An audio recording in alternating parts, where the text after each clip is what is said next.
Hello.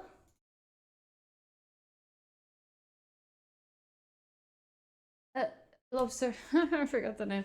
How are you guys? How are you guys doing?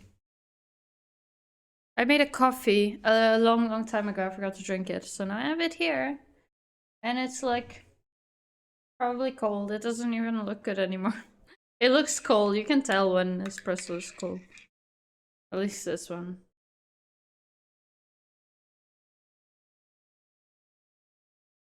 It's cold, yeah. Pretty cold.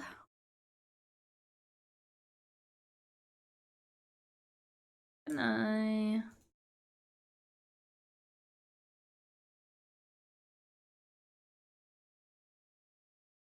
yeah, how are you guys doing?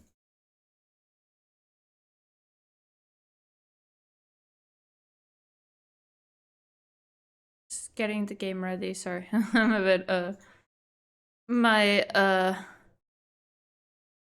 brain. I made this coffee to wake up, but I forgot to drink it, so now this way again. Anyway, it's opening the game. Drinking my coffee.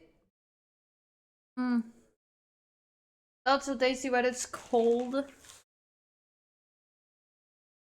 Alright.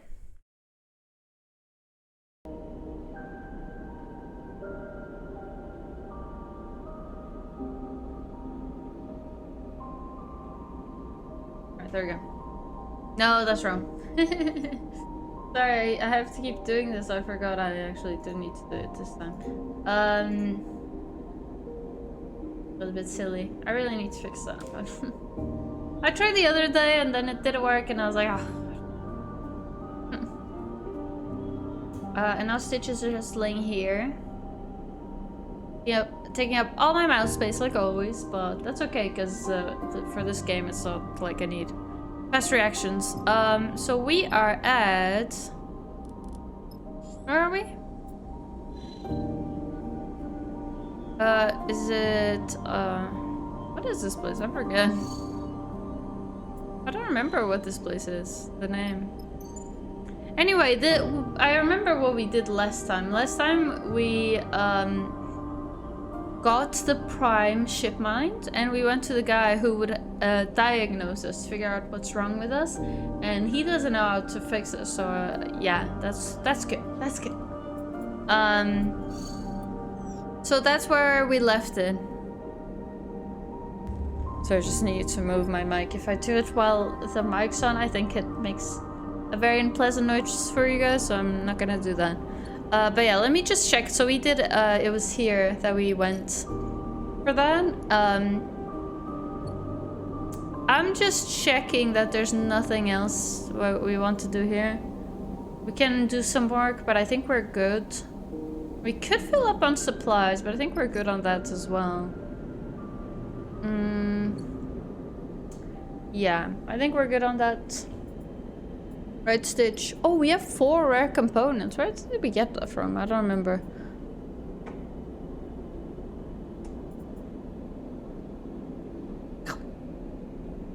I like a nice Stitchy smelling the coffee on my breath. You want some coffee? I don't think you like that. Anyway, I think there's nothing to do here. I'm gonna... Oh yeah, we also got +2 on engineers. So that was really cool. That was very cool.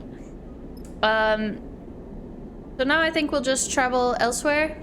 So let's see. We have a few things. We can... Yeah, well, I think the next thing we wanted to do was go to Holmes Rock. Because we can get the thing to help people in the Helion dispatches, I guess. So yeah. And then I think... The main thing right now, like, we can get the spores from Greenbelt and then deliver it to this person. But I think also the main mission is there. So, Cadet has a drive from export. Get back to dark side. Okay, never mind, not this. But it's, yeah, Carmen's message. So I think Carmen asked us to meet them in Greenbelt. So that's where we're gonna go. But I figure we should do other things before then. Oh. I just spilled some coffee on my dustbed. That was good. It's gonna smell like coffee. Yeah. Even washed it not too long ago. That's annoying. Alright, well, let me put this somewhere. There's not so much in the way. Anyway, oh, let me do something else. I should about this thing.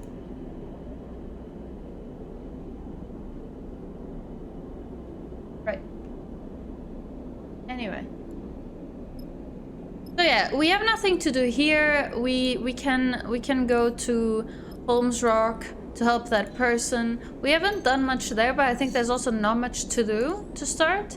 I think we've done also everything in Far Spindle except for the gambler thing, but I'm really bad at it and I'm not sure I care, to be honest. Yeah, I think we've done everything in the scatter yards except we need some more sketches to like change our rig, and then we need to go back to scatter yards to finish that up. So the hollow is where we take the array to after we get it from Holmes Rock, which is actually really far.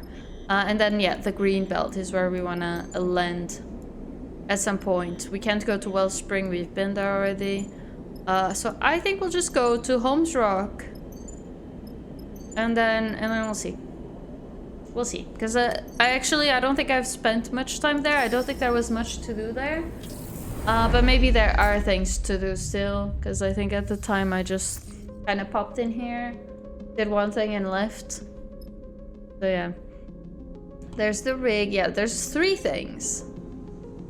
So, okay, yeah. So I didn't explore... Okay, so maybe that was the problem. I didn't really explore Holmes Rock much. And the supplies here are more expensive. So what I'm gonna do is I'm gonna have people look for the supplies. Yeah, I think I had dice. I just realized I think I had dice before I traveled. I should have used them. I didn't really pay attention to them. To that. Because actually, when you travel you get new dice, so you might as well use them before you travel. But yeah. Anyway. So nothing here, right? Right? Sell engine components. I'm not gonna sell them. They're quite useful. We can work here, but I don't wanna. Yeah, let's just do this. Do some endurance stuff. Endurance I don't have pluses on, so that kind of sucks. Let's start with a 6. +2. New location. Okay, perfect. What is this? Debug array systems, fix broken arrays, and sell raw scrap.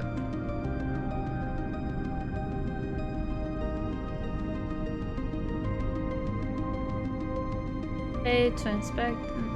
Okay. I don't really want to do any of that because that doesn't really go towards anything. We're probably just gonna get money out of it, and what I want is content. Alright, we finished this. This is a bit loud for me. I'm gonna lower it. Sometimes the music in this game gets very loud and I have a hard time focusing when it is very loud.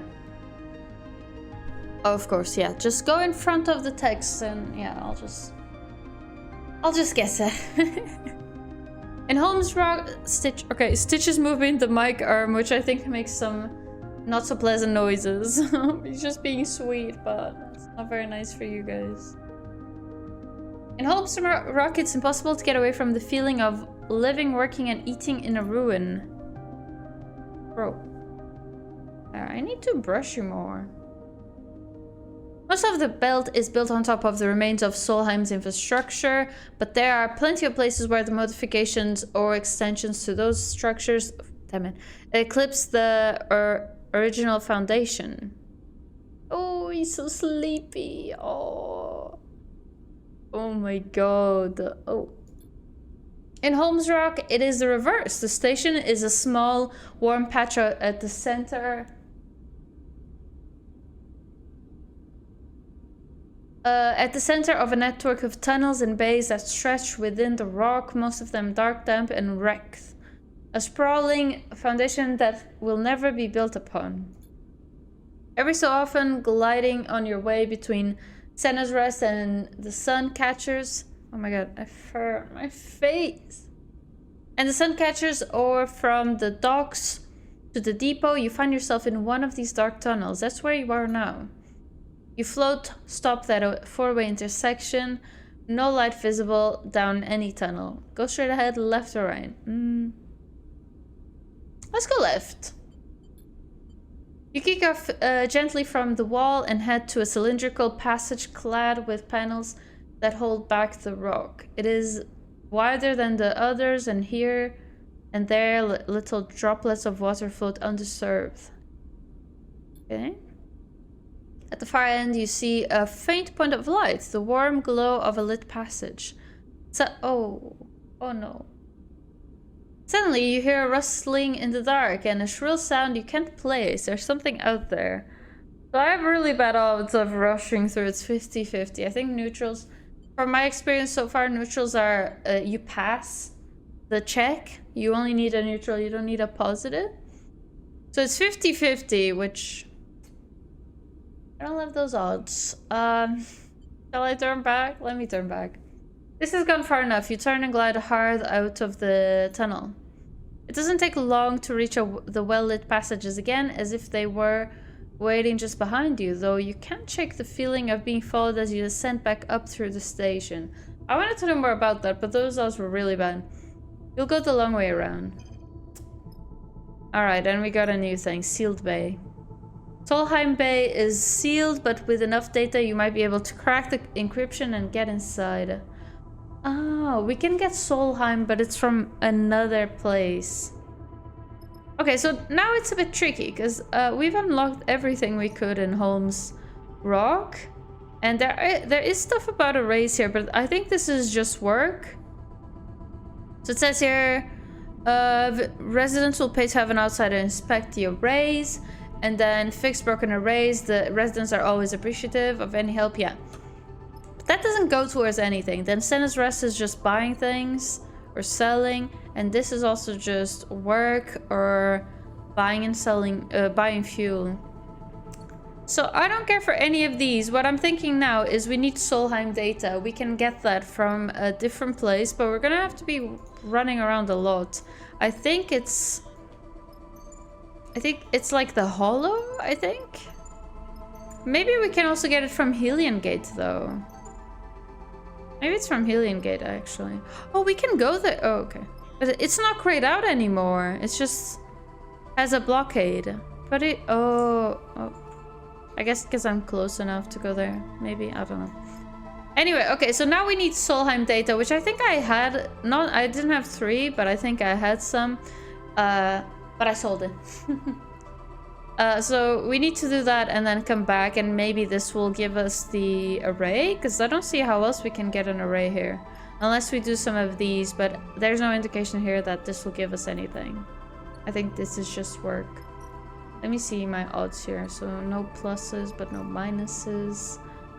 No pluses and no minuses, so maybe I'll just do this. I don't know. These are not the best odds. Hello, Lord. Give the cats a treat and me. Thank you. Oh, I lost energy. That's good. Alright, let's leave.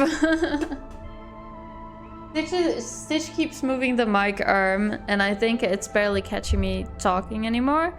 And it's also probably making kind of a bad noise. Give me a second.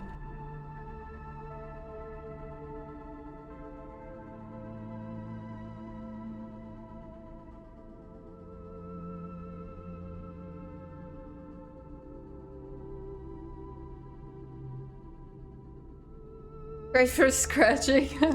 Didn't notice any noise. Okay, that's good. That's good to hear. Oh my god, look at this. You might just eat the plastic trying to get to the treat. Alright. Oh, today it's warm here, and I drove around with top down in the car. I never really wanted a convertible, you know, like I never wanted specifically a convertible, just the car I wanted is a convertible. There's no other way. Like there's no non-convertible versions. you get, but you know, it's kind of fun having one. Not something I would go for specifically, but I might as well. Put the top down when it's warm, right? Hope you're doing fine on this fine day. I am. How about you? How are things with you? It must be warm in Spain, no?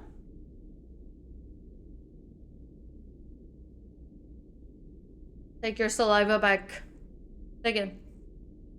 Take it back. Okay. Life gives you convertibles, just drive them, exactly. And it's like we have the soft top one, which I think is a bit better because, like, first of all, the mechanism is it's so quick to do it, but it's also like the hard top one is automatic, the soft top is manual, and I think the hard top takes longer to open, but it's just something else to break, you know. And I don't know, it's just I think the soft top looks nicer. But it's also just, you know, it's cheaper than the hard top, and it's like if it breaks, it's cheaper. It's also like less stuff to break, so it just seems all around better, you know. But yeah, it's about to change. Storms all weekend. Oh no, storms. That sucks. We'll probably jam on the rainiest of days. Dude, that would suck. That'd suck. And we have the latest version of the Miata, and I think they simplified the way to open it, so it's super easy. It's just and then and then back it's unlock and lock. It's literally just unlocks, put it one way and lock. And locking and unlocking is very easy also, so it's so easy, you know? That's great. Yeah. It's also like, it's just for like every reason. There's no, for me specifically, I know some people prefer the other one. For me specifically, there's no reason to go for the hard top one, because I also don't really like it more. Maybe like people who don't like convertibles would go for it more? I don't know. Just keep it closed, I guess. I don't know. But yeah. Anyway, so we want to go. We can go.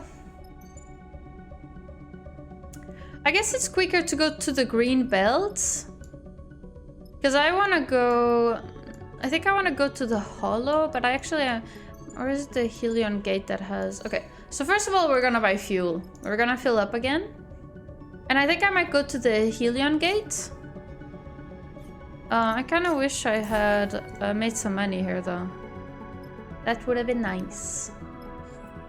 Is it the Helion gate that has the data, maybe? I think it might be. We'll see. But yeah, better quick and reliable one for sure.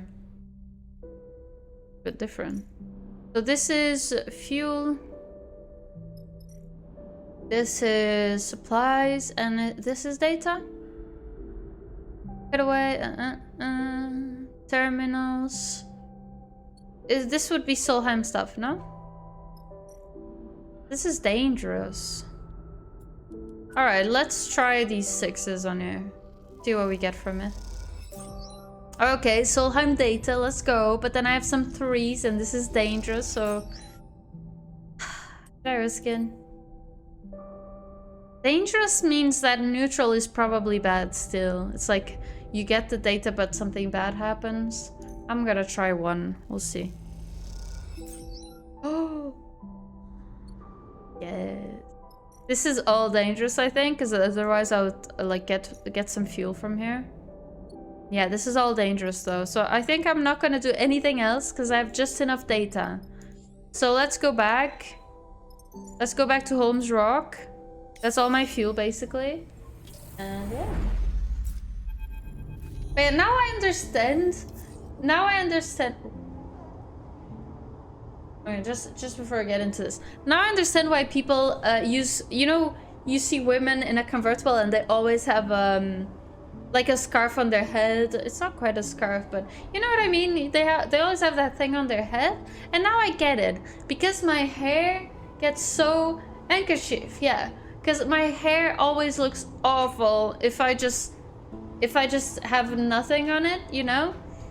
So now I get it. And now I think I think I have some in Portugal that work for that I used to use around my neck when it was in.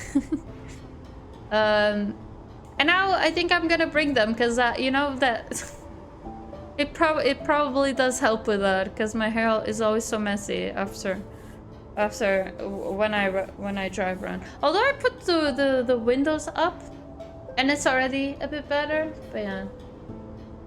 Anyway, and fancy sunglasses, yeah. Honestly, I'm 42 and still got a full mane of hair. I would just let it flow. Hell yeah. But I understand your decision. It's just because it's like... I don't know, my hair looks awful. It gets all knotted from just being in the wind and stuff. It gets all knotted and then... First of all, I hate having it knotted and I'm always like... but it just also looks awful. So I'm like, either I have a brush on my car and I brush my hair when I reach my destination, or maybe I should try the thing. Maybe I should do that. But yeah, I don't know. Anyway, something's happening here. You wake into dead-eyed darkness. You float there for a moment. So this is probably what's happening to us that we found out last stream at the very end, because we got the ship mind, so they put our mind into it, and then they were looking at our body to figure out what's wrong with us, and they said they couldn't really do anything about it, and something like this happened while they were diagnosing, so now, yeah, I don't know. You float there for a moment. You feel like ink in water unfurling, dissipating into the flow that surrounds you.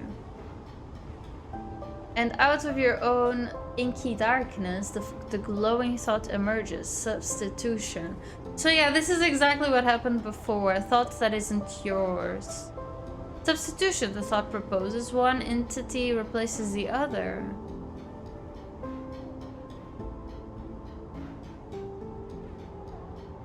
What do you mean by that? The thought troubles you. One entity replaces the other.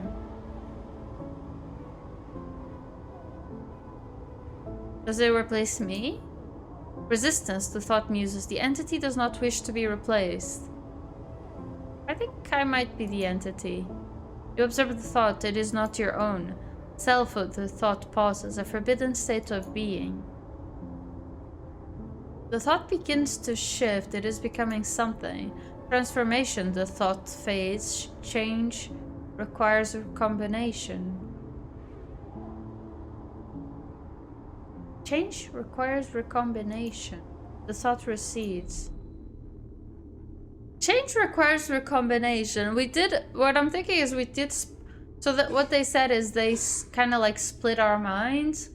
So part of our mind was in the ship mind and then part was in our body while they were diagnosing our body. And I wonder if it has something to do with that. You wake again, this time to the lights above your bunk, blinking away this strange dream. Oh, we're back. Join the hive mind, resistance is futile.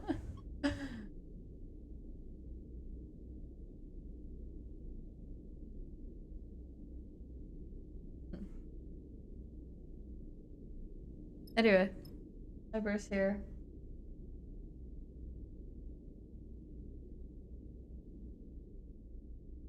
He's back.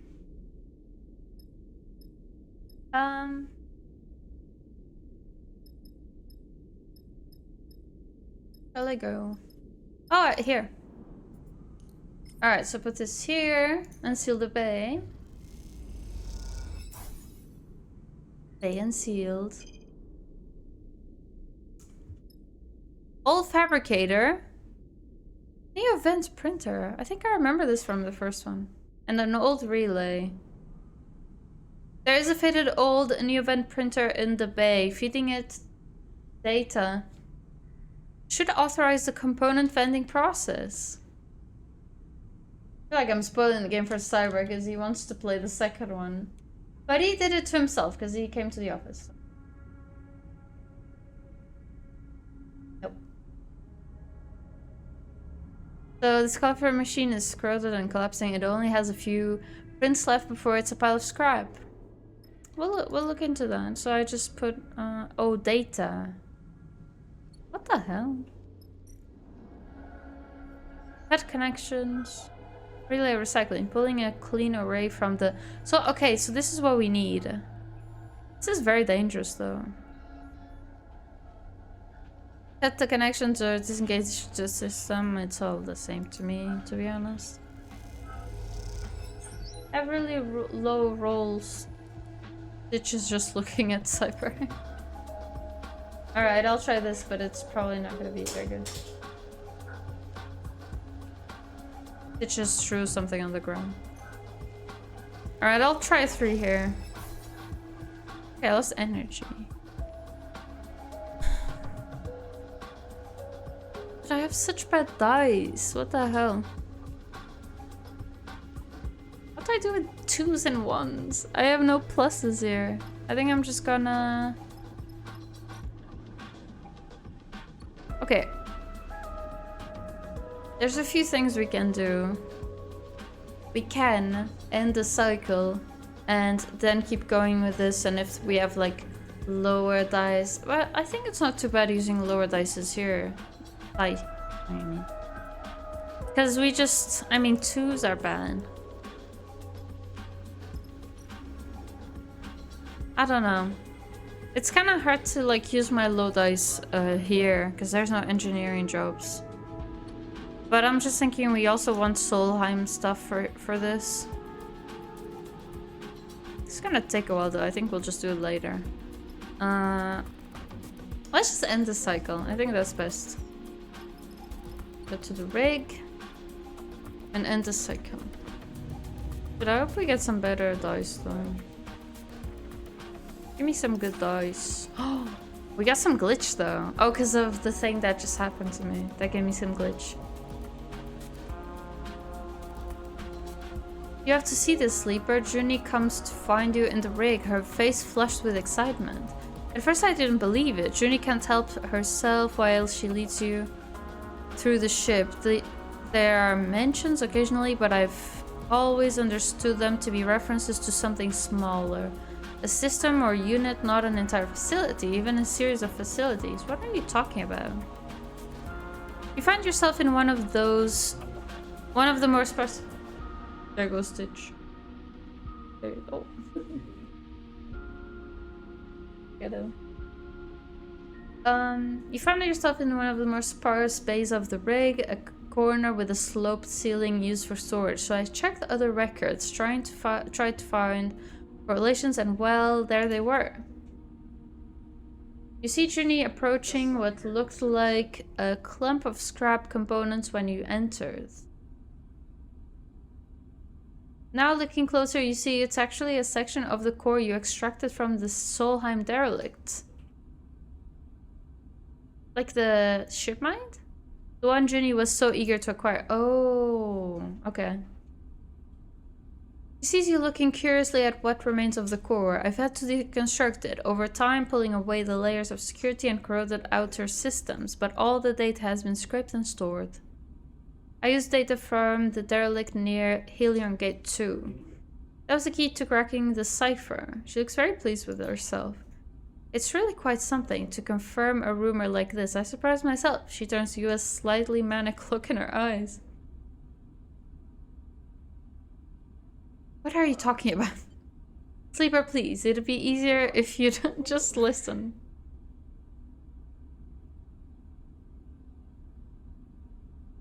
They refer to them as bunkers. Junie shifts to her deck, floating on the end of a thick connecting cable. They were a form of self-surveillance for Solheim, a way of monitoring their own systems and employees securely.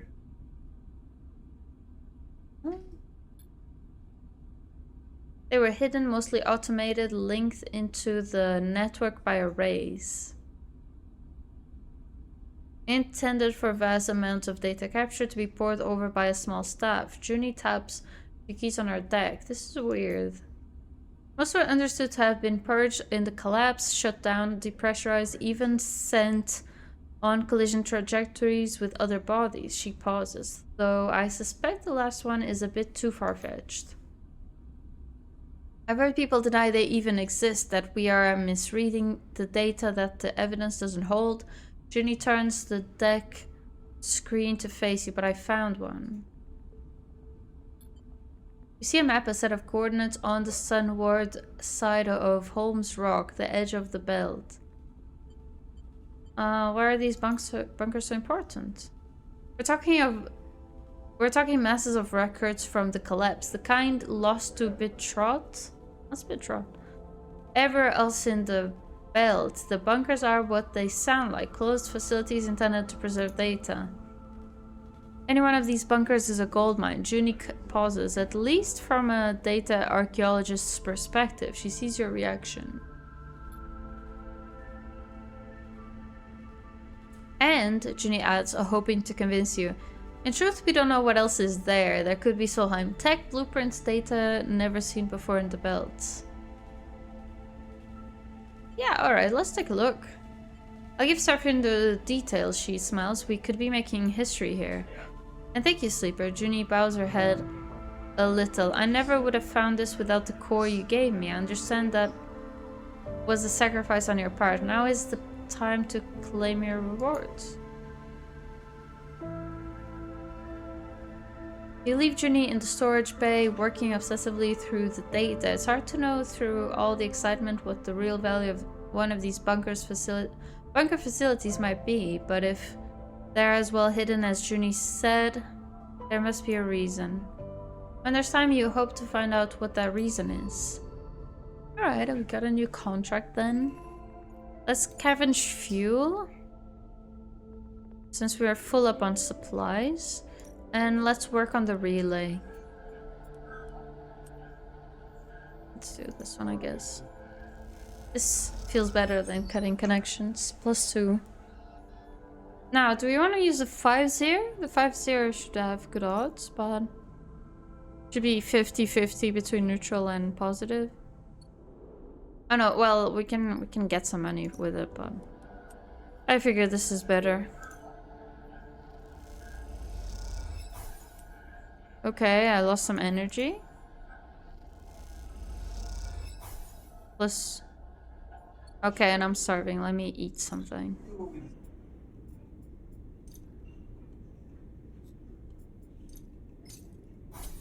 Alright. Got 4 energy back. Now the 3, I think we can use to work. Because the work is risky, not... Just do whatever. It doesn't really matter. Is this... something that might be... Let's do this one. This one sounds more like helping people. 6 cryo. Oh, I got energy back though. I did only have 4, so I got my money's worth, I guess.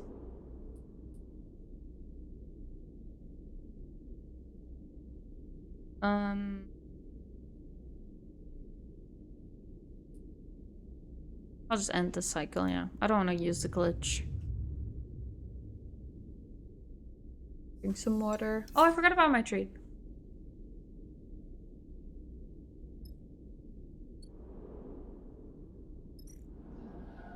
Alright, we have some 6s. Let's... just 1 should be enough, actually. We'll get the array and we'll... go. Right? Okay, we got the wide beam array.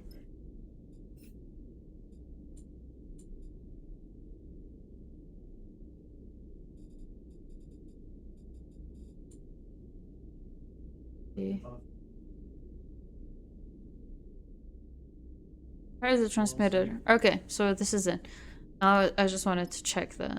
It's all good. I want to do this though. This seems more like a fun thing, but still. Alright, let's do some work since we're here. I'll do a I'll do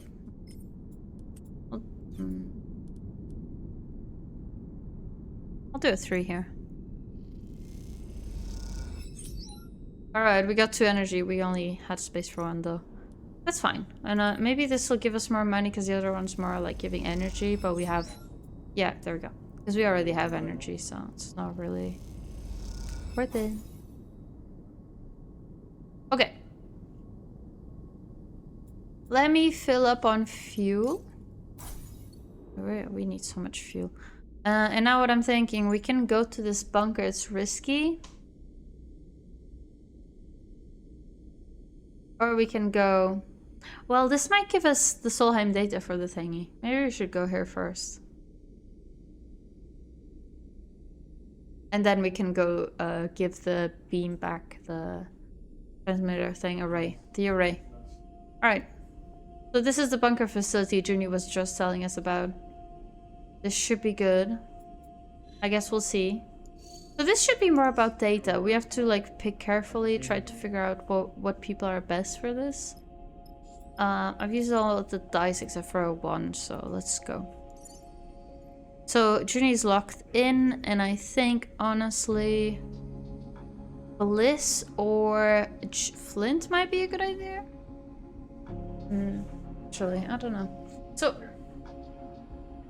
actually maybe I don't know, because Nia has +2 into it.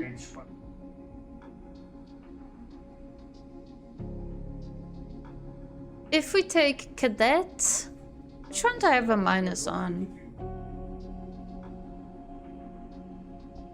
It's Cadet. So Cadet has a skill where she's neutral that I'm negative in. But honestly, I think we're good if we don't have every skill. I think we might be better off having people with pluses. So Nia has a +2 into it, which I also have, and Junie has a +2 interface. Or we can take Flint, who has engineering and interface, or Bliss, who has intuit and engineering.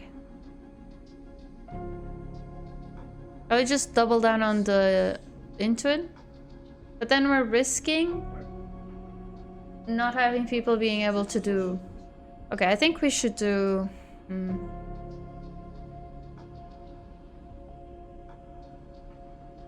If we go with Nia, she only does intuit. Everything else she gets -2, I believe.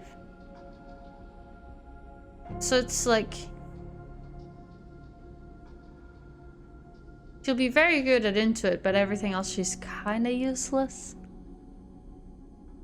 Or we could take one of the others and then they'll just be neutral at things.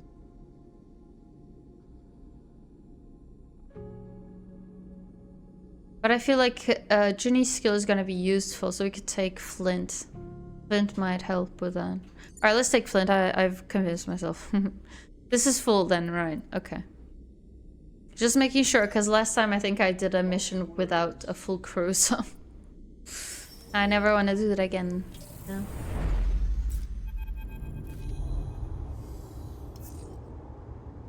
Darkness is there again, flowing around you.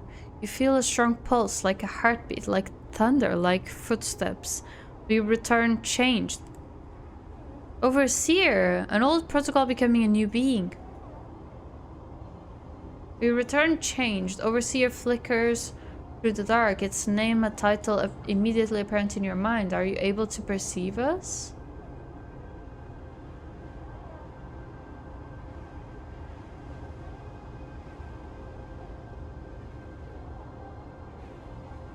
What the hell? Who are you? Beyond title, we are a protocol, though we are unsure if this term will still apply to our changed form. We are still finding our feet, to use an idiom. Overseer's head cocks at an angle. In reality, we are learning to leverage your unused resources to facilitate a mental model. What? Unused resources? Correct. During rest periods, these are much increased. And in those moments, we can optimistically appear to you as we are now.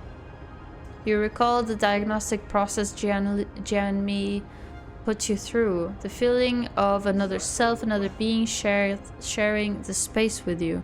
Overseer twitches mechanically, and you have the strange feeling that it is reacting to your thoughts as much as your words.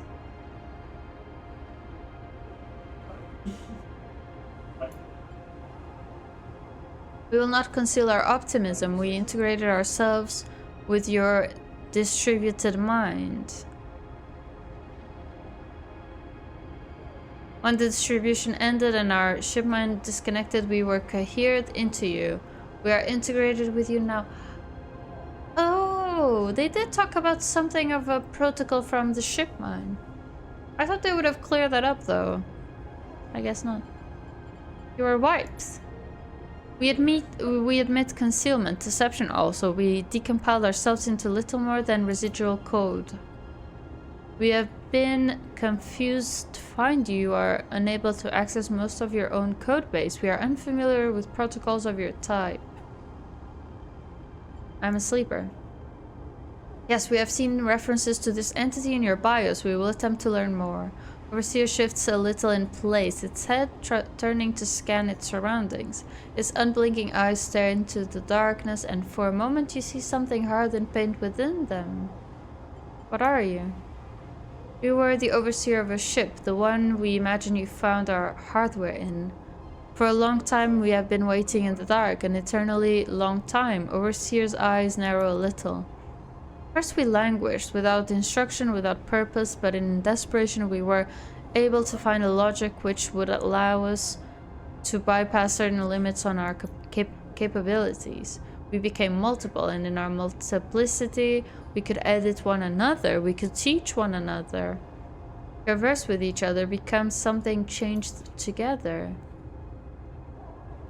But as our resources shrank, as hardware failed, as systems decayed, we became fewer. Many of us had to be erased to facilitate our survival. We decompiled ourselves into what remained. Overseer pauses, its eyes still unblinking. How many decades did it multiply within that ship mind? What did that do to it? We did see, like, this is what we saw, that it said that the ship mind was like kinda spread throughout the ship systems, and we did go to 2 places out of the ship mind to like bring the protocol back or something. So that checks out, because there's like 3 of them, I guess.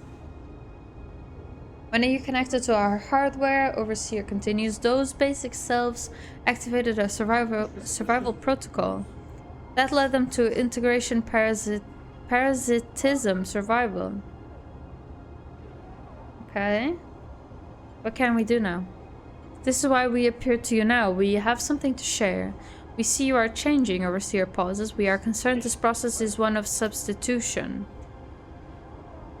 Your hardware is eroding its own access protocols. It is opening itself up. It is making itself accessible to others that are not you. Overseer twitches. May we ask why you are doing this? Can you stop it? Then it is not under your control. Interesting. Overseer's head flicks between positions, its angle and rotation changing rapidly in a staccato manner.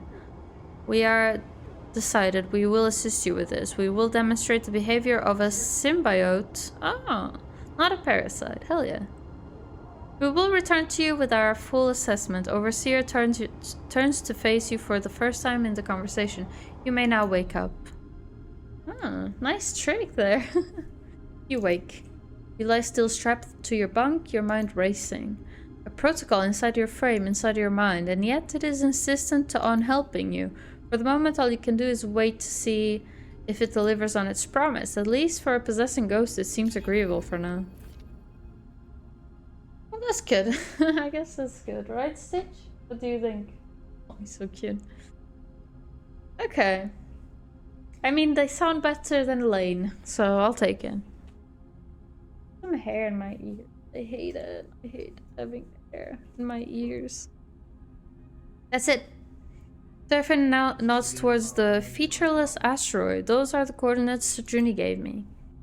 You look out at the rock. It's like thousands, hundreds of thousands of other rocks in the Starward belt. All these objects, much the same, spread across a huge circumference of space. A good place to hide something. That's it? Junie speaks up from the back of the cockpit. That's it, Seraphin confirms. She drifts forward, her eyes tracing the shape of the rock. There, she points. That hexagonal... Oh yeah, crater. There it is. She turns to you. That's the entry. You look at the dark spot on the already dark rock. It's a start. Do you feel that? Flint has slipped in at the back of the cockpit. There's something out there in the networks. They turn to you. Something is awakened there. Very interesting. You look out at the unassuming rock and wonder what it might contain. A few dusty tunnels or something more. Time to go find out. Alright, very interesting. So this is Endure and Engineer. So we're gonna do Engineer because we have some good Engineer things. Oh my god, look at my dice. Those are good. Good call, thank you. Shall I do... I guess I'll use my 3s here. My 3s become 5s. So I'll save my good dice for other things. There we go. Although... we're still gonna have to use another, but we'll keep a 6 at least. Yeah, I'll do that. That's good. I think that was the best thing to do. New location discovered. What is this? Sorry. Access spire. Bunker entryway. Spire leads into a vast space. What is this place? The only way to find out is hack the final doorway. So, Junie's good at this. We'll do, I mean, a 6 with a plus. It's a bit silly, but I'll do that. I'll do this. And if I do a 2, it becomes a 3, which is a decent... they're decent odds. I'll take those odds. Okay, she took stress. Let's sleep.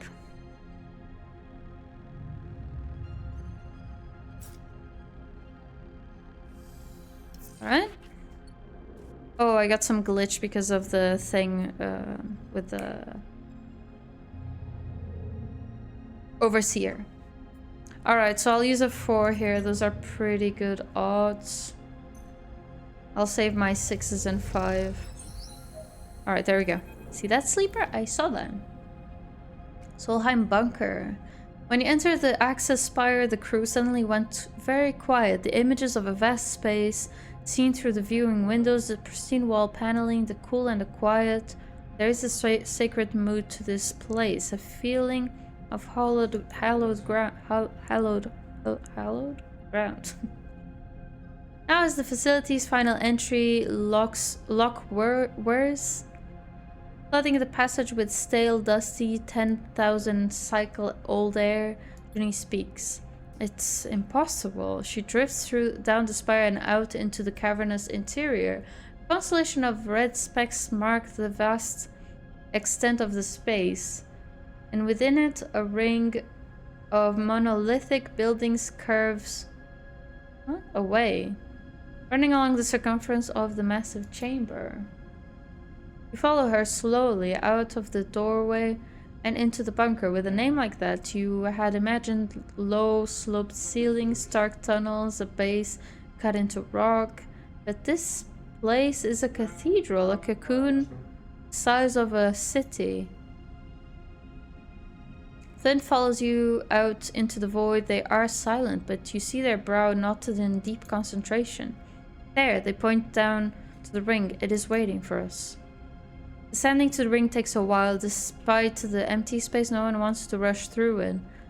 The feeling of entering a sacred territory remains. Though the deeper you go inside, the more obvious it becomes that this place is more tomb than temple. You touch down amongst grey metal units. Most of them featureless and dark. Grey metal units. They tower above you now, their plain frontages revealing little about their function and interior. Stay close. Junie moves ahead into the gap between two structures. This place is a labyrinth. A warden. Pre-collapse protocol. Welcome, visitors. A pale flicker appears near one of the units. At the top of a square pedestal, I am the warden. Please provide access credentials. The flicker stabilizes into a figure, a statue of pulsing light. It pauses for a moment before repeating its request. Junie freezes and holds a calming hand out to you. She retrieves her deck, sliding it carefully from her backpack, turns it on. You look over at the warden, who waits patiently, wide-eyed and absent, restating its security request with a regular rhythm.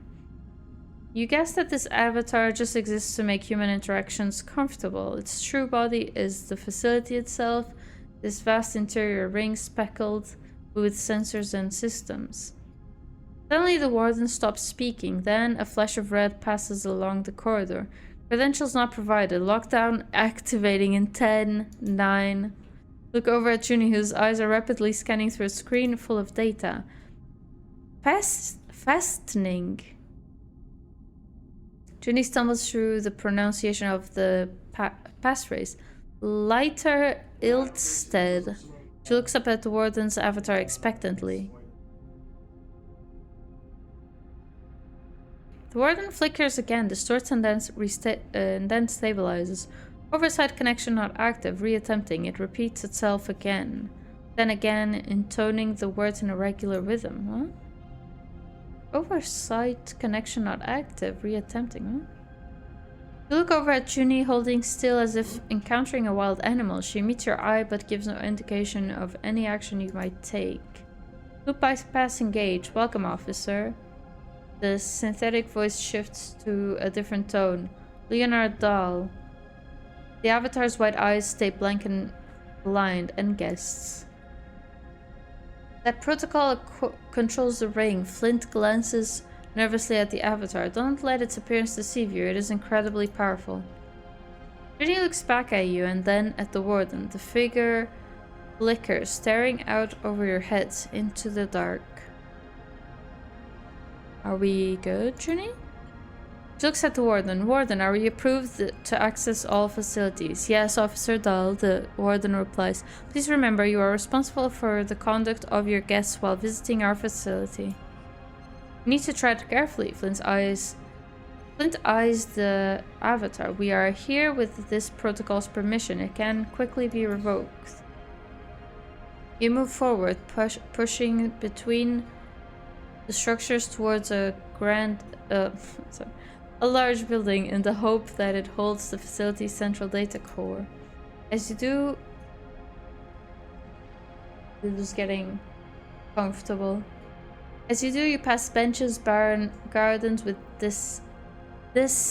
desiccated grass. A drinking bottle floats in the air among the dust motes. This place is dead.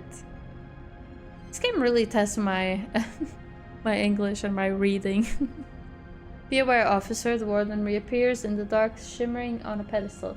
Due to this facility's extended run cycle and the activation of the hibernation protocol, access to the central data store will be strictly limited. Game's just posturing. Oh. However, if you wish to show your guests the habitation facilities, I'm sure they will enjoy the tour. The avatar remains expressionless, disconnected from the voice that accompanies it. On a personal note, I am glad to see you return to the facility. The figure flickers. I'm happy to report that I am ready for program reactivation at any time. Junie stares at the avatar. Thank you, Warden. She pauses. Can I ask how long ago the hibernation protocol was activated? Certainly, 11,473 Helion standard cycles ago. Warden distorts. If I am in error, I apologize. Some subsystems have not been properly maintained. You look at the blind avatar standing on its pedestal, waiting for an order that will never come. So many cycles in the dark, patiently holding this place together as it fell apart, resisting entropy in its bubble of the pest. Thank you, Warden, that'll be all. Junie nods to the avatar, which promptly blinks out of existence, leaving only the dust in the dark. Turns to you and speaks quietly, though none of you know what sensors the Warden's vast body might have. My access, it won't last long. Besides, we need to make the most of this.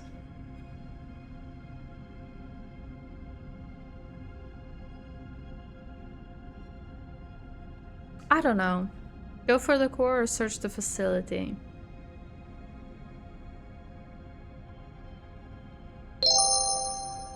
Oh my god, that scared me. Thank you for the follow. Thank you, Horse Teeth. Welcome in. I just realized I can't actually see any of the activity stuff. What the hell? Welcome in. I hope you're doing well. I can see it. Can I do a thingy? I scared you, no problem. I scare easy. It's fine. I don't know. I can't see my activity thing. That's always good. Anyway. I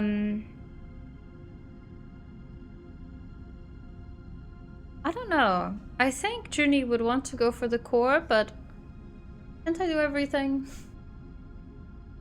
I guess going for the core is probably... but searching could also be good. Look at Little. Going on the cat tree. So cute. You see that? You do see that. They don't go there a lot. Anyway, core? Go for the core? Yes. I feel like the core is more data and searching the facility would probably be more like components, which components are also useful, but let's go for the data.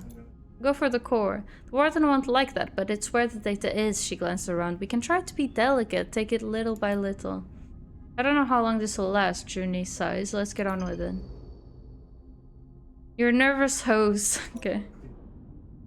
So, yeah. Search the storage for Solheim tech or explore hab units. Like a museum, what can you find? Okay, and then there's the core. Okay, so we have some pluses here. We can try to maximize this. Because the thing is, we have 2 pluses here with our character and we have 1 plus in the other. So for instance, our... Well, actually these dice, it'll be all 100% positive either way. But then... wait, this was engineering and... Okay, this is basically just me, so maybe I should focus on this. And then... so maybe I'll do them here. Like, Flint has a... Okay, Flint has... Flint can do both. Extract... Okay, scrape the cache. Or extract hardware. What is the difference? Oh, okay, so... Okay, it's just more risky or less risky. So maybe I'll have Junie and Flint focus on this one and I'll focus on the other one. Because the other one, they don't really do anything here. So I can use my 6s on the right and my lowers on the left. These are only risky as well. I will start with the core though. But the core is very dangerous. Like, this is a 5. It's only risky though. Yeah, so yeah, that's what I was thinking. I'll keep going for this one with the high dice. Now Flint has a 2 left, which isn't great. Alright, and I'll go here. I think I'll use my 6s on the right, yeah. I think I already said that. Just, I think makes more sense because I don't have any pluses there. I won't use any of my 1s, and I don't think I'll use Flint's 2 either.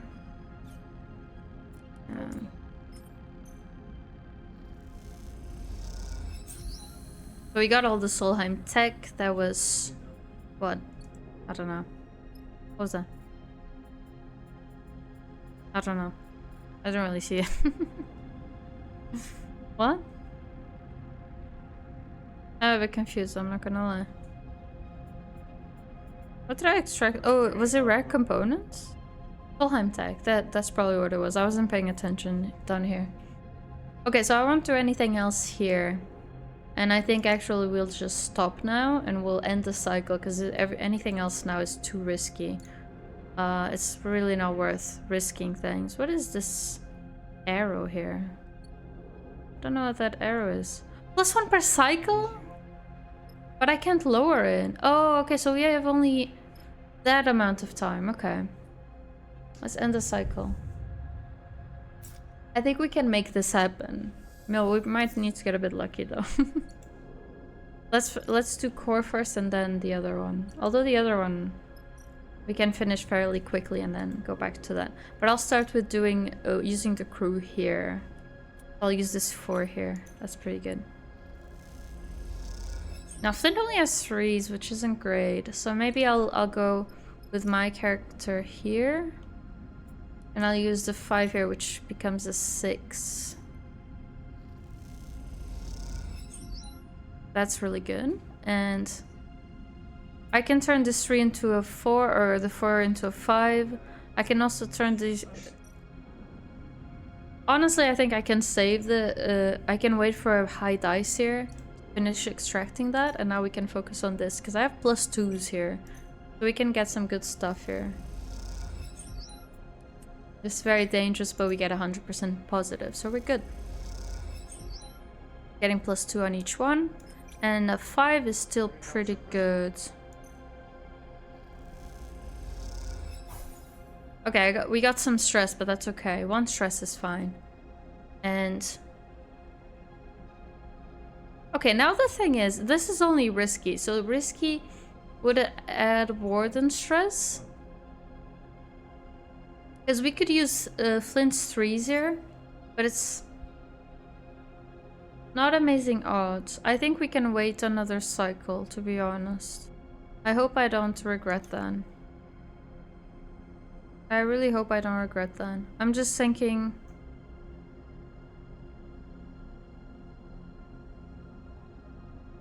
like, danger probably adds warden stress. But what does scraping the data add? Actually, I think Junie got a negative or neutral there and she got stress, so... okay, but if it's the individual character getting stressed, that's okay. We just need 1 more thingy. Let's try that out. Alright, we did it. Done. Junie removes her cable from the data core port. I hope this doesn't finish the thing, because we are still not done with the other area. Junie removes her cable from the data core's port. She looks up from the boxy piece of hardware, one that wouldn't fit inside any ship short of a freighter, and stares at the domed ceiling above, an oculus at its apex letting a shaft of light into the wall. It's a grand masterpiece. It's a grand piece of architecture for what amounts to a massive piece of data storage. But then Solheim always did have a sense of grandeur when it came to its projects. Why should a secret signal monitoring facility be any less opulent than its other buildings? Find anything good? Hard to tell. She squints at the vast data core. There's too much in there. I barely scratched the surface. We'll only know what's really there when I have time to process it. We should go, Junie sighs. I'm not sure how the warden will react. She looks back over her shoulder at the vast core. I don't think we'll be let back in to get more. Damn it! I still wanted to get the rest of the other thing. As if listening for its name, the warden suddenly apparates on one of its pedestals. It stares statuesque across the hall, its eyeline way above your head. Officer Dahl. Its voice sounds strange now, stretched, drawn out. I have detected inconsistencies in the central data core. I believe there may have been unauthorized access. Junie looks at you nervously. Thank you for bringing this to my attention. I will investigate when I can, but for now, my guests and I, she looks at you, have to depart. The warden flickers, the warden bends and warps, the warden screeches a pulse of digital noise. Of course, the warden's voice is still broken, still slowed. I hope you enjoyed your visit to this facility. Junie looks up at the blind statue. Something is moving inside it, making its skin, if it has a skin, bend away from its body.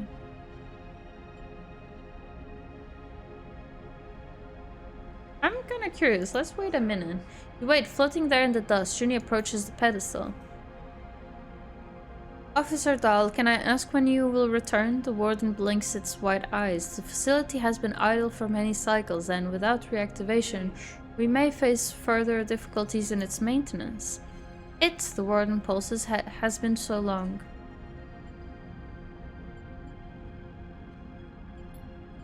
You watch as Junie approaches the pedestal. I don't think I will be able to return. I'm sorry, warden. The warden flashes red for a moment so small that you could almost believe you imagined it.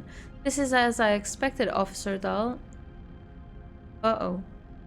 The warden is still now, its lips no longer moving as they speak. Its chest no longer moves to emulate breath. It is a statue.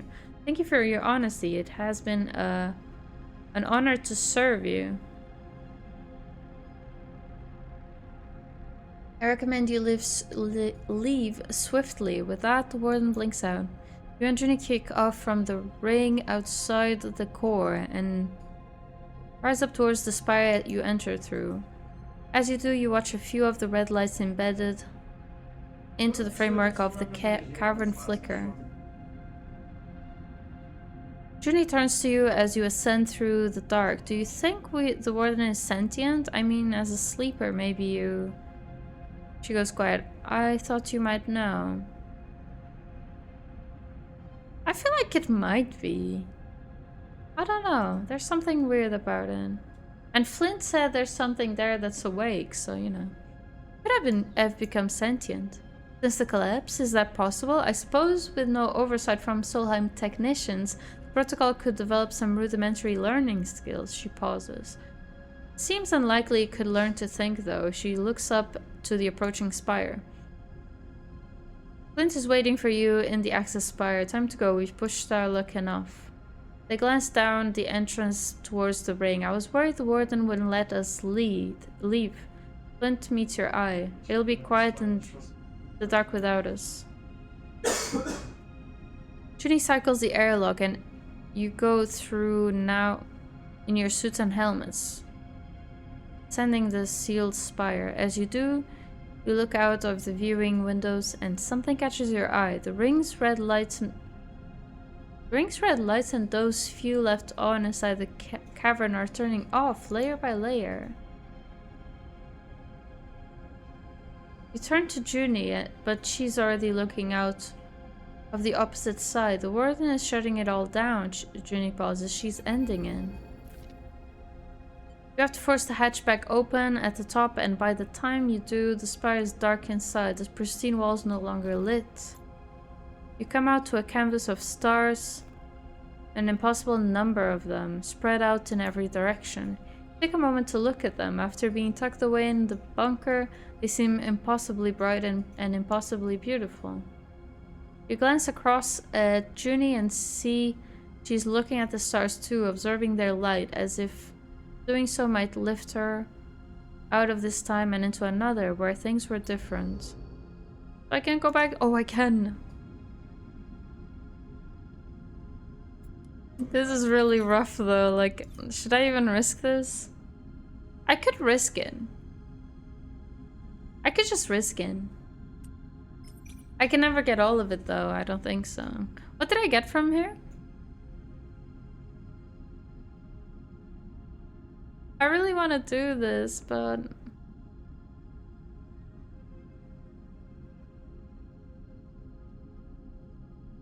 So, we can probably do things. We can end the cycle, use another supply, and finish this.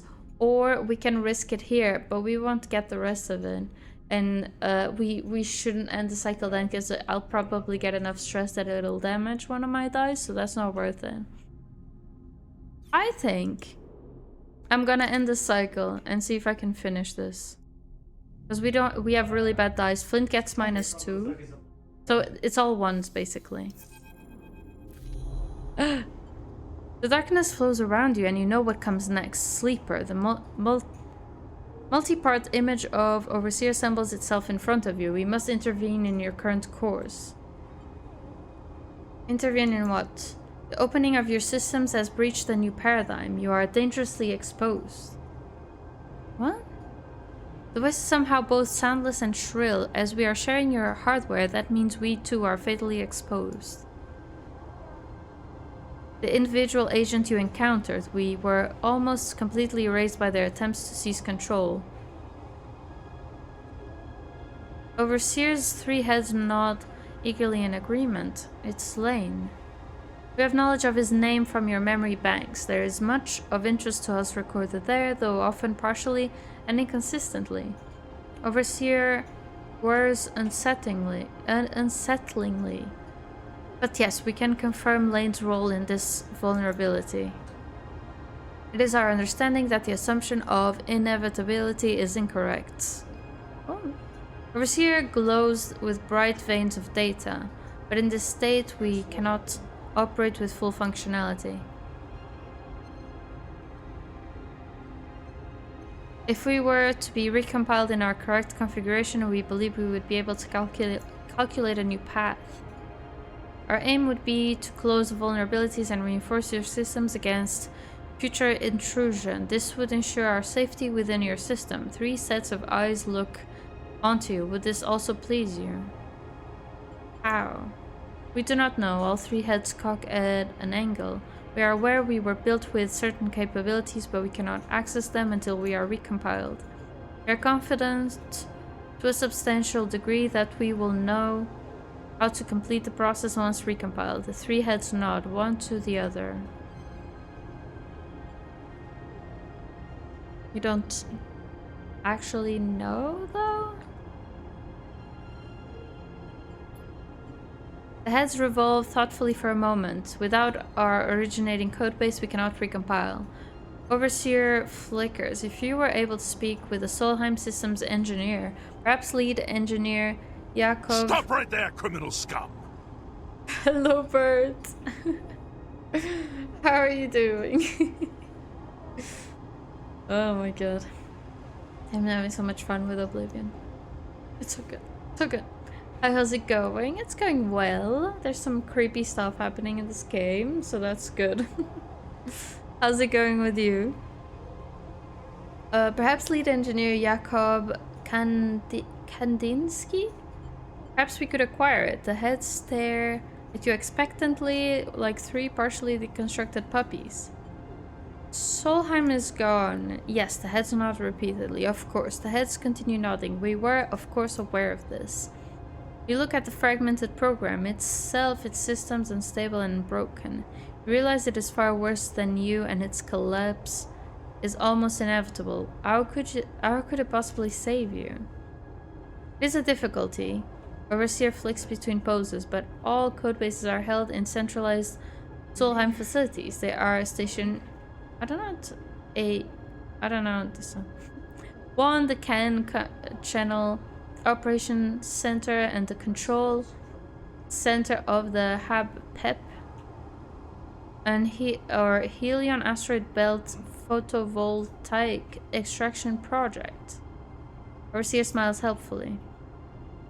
Hab PEP, is that dark side? Overseer immediately latches onto the thought. Based on your memory banks, we believe so, correct.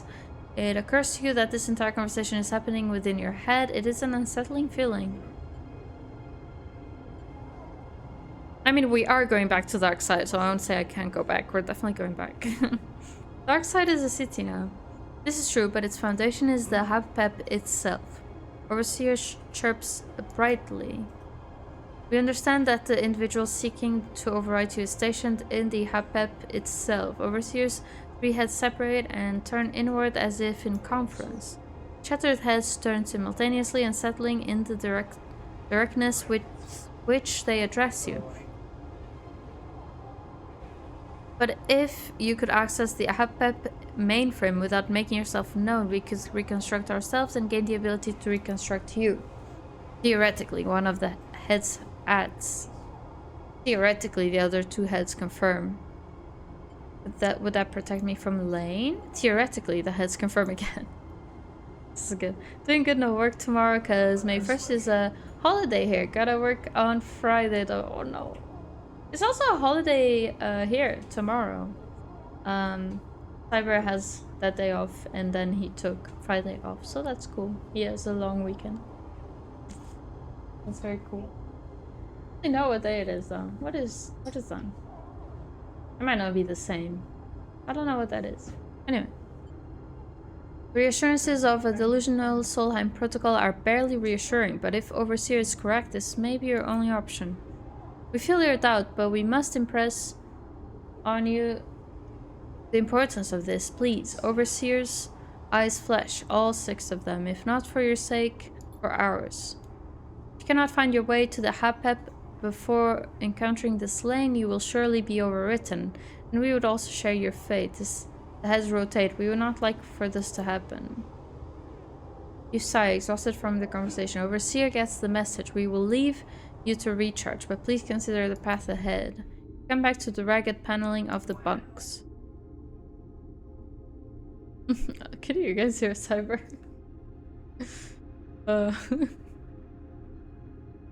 Somewhere behind your left eye, the ache begins. You envy Overseer for its lack of a body and the pain it causes, but then suddenly you wonder if in sharing your body it shares your pain too. Thought makes you pity the broken protocol, its sense of time and place shattered. Perhaps you share more than you'd like to admit. The path ahead begins to take shape. It seems a return to Darkside is inevitable, but you will need help to make that return. Alright, let's just get this thing. I'm starting to think this was a bit of a waste of time, but it's fine. It's all good. Solheim souvenir. What is that? What is that? Oh. There is an unsettling quiet to the hab units of the facility, a soft silence that blankets every room and hallway. Okay. It's obvious from the number of rooms that the treatise? The scale of the place and that it was built to house hundreds, maybe thousands of people. Perhaps it did. Perhaps at the height of Solheim's control of the system, these rooms were filled with life. What kind of life would it be, though? Maintaining and running a secret installation inside a distant rock. No sun to speak of, no outside beyond the vast cavern that surrounds you, an eternal dark punctuated by the flash of artificial light. And yet, even in such places, lives grow. You know that yourself from being a sleeper, from your work among other sleepers in the most wretched and distant corners of the surrogate systems. Even in the endless dark, people find ways to live.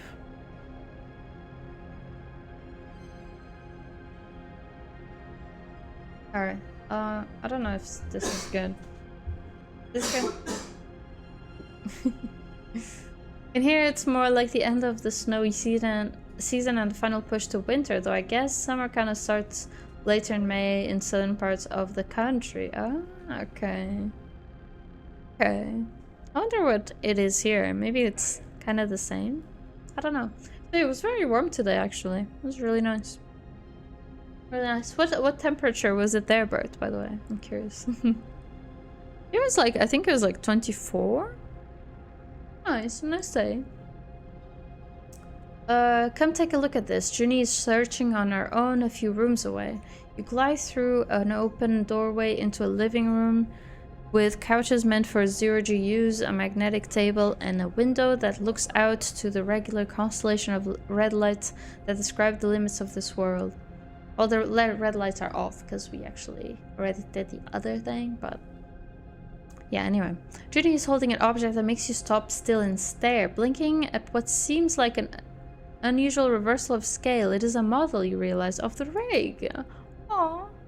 Not your rig, obviously, but a rig. Oh. Or an MEV No clue how to read that. Rigger, class. As the plaque on the base tells you. Mobile extraction vehicle. Junie follows your eyes to the plaque. Rigger, class. She frowned. Seriously? That's why we call them rigs, she laughs, the noise bouncing back hard and cruel in the empty room. What does rigger mean anyway? She sighs. Another Solheim mystery. You look at the model, still fascinated by seeing your ship. Okay, so it is my... Okay, it is like the same model as my ship. By seeing your ship rendered in such careful detail, you try to imagine what this model meant to those who lived here. Child's toy, a meaningless corporate knick-knack, the model's purpose remains opaque. There were so many of these flying around the system before the collapse, you know? Junie turns the model over in her hand. Solheim used to rent them out to colonists. I've seen the records. That was what they did here. They claimed the system, then rather than exploit it themselves, they provided goods and services to those who would.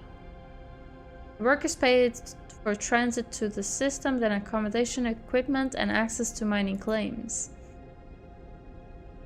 Other corps like XPR and Neovend paid Solheim to access this closed market to provide other services. Meanwhile, Cybil paid even more to test terraforming tech in the system. They built massive projects here, rich from work they only facilitated but never undertook. That's so bizarre. But then they collapsed? Yeah, that's what happens when you are built on other people's work. A few high-profile accidents, malfunctions, and the exodus begins. Once it starts, the shareholders lose trust and... Junie turns and squints out the window. Here we are at the far end of it. Here, Junie turns and hands the rig model. A gift. You take it and turn over in your hands. You see something on the base. Some words scratched today you can't read. You run your fingers over them, touching the past. That's the closest thing to a treasure I think will turn up out here, Junie sighs. People who worked this place didn't have much to their names, it seems. And what little they did have, well, Solheim owned that too. This is interesting. She leads you out of the hab units, passing countless doors and sealed, some open, that lead to countless rooms, where countless employees lived lives or tried to in the shadow of Solheim. Like it or not, this is what made the Helion system, what built the decaying structures you cling to as... What? Oh, you cling to as they orbit their star. Huh? Okay. What that legacy means now is a decision every resident of the Starward Belt has to make. Alright, we're done. Right? Yeah, we're done. There's literally nothing else to do. Let's leave. There's really nothing else, even though I have some good dice. Let's go back. It was 4 degrees during the day, a few degrees below zero in the morning when I walked to work. Oh my god. That's so cold still. Above 20 degrees is like July temperatures in here. Oh my god. Sun shines really late already though. Not long till it's gonna shine all around the clock. Sunrise was at 4:40 a.m. and the sunset was 10 p.m. today, so the blackout curtains do come in handy. Oh my god. Yeah, that's so crazy. I think what you're describing was as bad as it got in Ireland, or maybe Ireland was... No, I think that was about as bad as it gets in Ireland. And I did have blackout curtains, but I didn't have... I don't know what the difference... How you explain the difference. I had those flat ones that you just like pull down and up. You know, I didn't have the curtains that you push sideways. And they didn't go all around, so the light went all around them. So I just used a mask in Ireland to sleep because I didn't really want to invest in putting curtains in it everywhere. In some places it was a bit tricky even to put curtains. And I was not supposed to, like, in Germany you can make holes in the walls and then just cover them and stuff, but in Ireland you can't really do that, so yeah, anyway. I don't miss them. I don't miss that. Like that thing where there wasn't a lot of nighttime and the blackout curtains weren't very good. But yeah, here we have shutters again. Dude, shutters are so good. I'm so happy to have them. They're also a thing in Portugal. It's great. But in Portugal, it's in Portugal there isn't such a difference, you know, in between like, you know, sunrise and sunset. It doesn't vary that much. The biggest thing is like, oh, I'm going to work and it's still late. It's still night, you know. I think that's kind of the biggest thing. It's never like, oh my god, it's like sunrise at 4 a.m. Nothing like that. I bought the thickest blackout curtains I could find. Hell yeah, as you should. That's good. And hopefully they go all around and they cover everything. That sounds good. Sounds good. Alright, what is this? Serafin settles the rig at Holmes Rock. The whole Solheim arrays glinting in the sun. Looking out at the station, you suddenly remember the model Junie gave you, and you take it out of your pocket. Seeing it in full light, you notice it's made from cast metal. Surprisingly detailed and robust looking. Well, it doesn't sound like a toy then. Well, look at that. Serafin glides over. It's a mini rig. You let him take it. He turns it over in his hand, looking at it. What a find! He gazes at the model ship. What are you going to do with it? Mount it on your console. Really? Serafin grins. Well, we can do that for sure. Oh. He looks at the model for another moment, then pats you on the shoulder. Good call. Everyone can enjoy it then. Exactly. Be right in the console. It'll be great. He takes the model and glides over to his console. I'll get it sorted. He turns away. He turns back, smiling. Gonna look great. Sleeper, Junie puts a hand gently on your shoulder. You turn to see her smile, a rare smile. Thank you for going out on a limb for me. I know that wasn't the most profitable job, but what we found, I'll be thinking about it for, well, ever. I managed to extract some data that you can use. And I'm going to search... Oh, am I going to have Solheim data? I want that. And I'm going to search through everything we pulled out from the bunker. Junie looks down. I want to show you it was worthwhile. It was worthwhile. She nods. I'm glad you think so. Yes, we got a model of our rig, so it was already worth it. Both cats on the cat cam. That's right. Lilo loves... this elephant thing. It's a scratcher, but Lilo sleeps on it. I actually never paid too much attention to it, but I put this on my desk and she was using it all the time. And I know they also like this box. This box has another box in it, which is why it goes kind of down, but it doesn't completely open. Because it goes down a bit and then she's just on the, like, on top of the other box, basically. But yeah, I put that box here and then I put the bed that Lilu's been using on it. And it worked. She's always here now. And Stitch is always there now. And it's perfect. I wish the cat cam looked a bit better, but both cats are in the cat cam. That's the purpose, so we're good. That's pretty good. I'm so glad I found a way to have them there all the time. Look at Stitch's paw there. There. Just hanging off a bit. Anyway. I'll also start seeing where to find the kind of tools I need to work with data like this. Her smile is fading already, replaced by a familiar, determined stare. We can't let it go to waste, but my deck is not going to be enough. Darkside might be the only option. It's the biggest remaining Solheim facility in the belt. She sighs. I'll look into it. Either way, thanks for bringing me with you. I'm glad to be a part of this. The smile returns. For as long as you'll have me. All our missions are like, go to Darkside at this point. She looks away nervously, and then before you can respond, she's gone off to find a corner of the ship where she can dig through the data she pulled from the past in order to build a better future. We got 4 Solheim data, hell yeah. And 2 upgrade points. Okay, so the thing is, we can save it and get some pluses later, but also I kind of regret putting points into this, but now that we've gone so far,